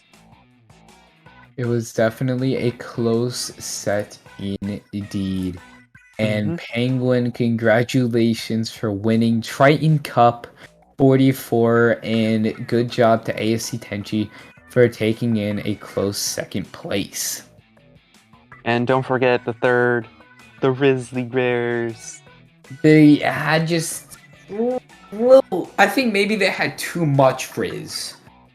I think they had too much Frizz. I don't think the world it was ready for the Riz. It was overflowing, and they sent in Penguin. It was fate that Penguin was sent down to losers bracket to get rid of the Rizzly Bears, because the Rizzly Bears had too much Riz on their side. Just too much. Yeah, maybe. Who knows? But we gotta wrap things up, my dude. So where can we find you on like social medias? Because we gotta do that. Find me anywhere at Matthew Mega. You know where to see me on Twitter, on Discord. I'm always around. And where can they find you, Dolly? You can find me at EltaFoxCision on Twitch and on Twitter or Instagram or any other social media you can think about, actually. And that wraps up Triton-Cup 44. Congratulations again for Penguin for winning. Thank you all for watching the stream. And yeah, we'll see you guys next time. Yep. Bye. We'll see ya. Bye.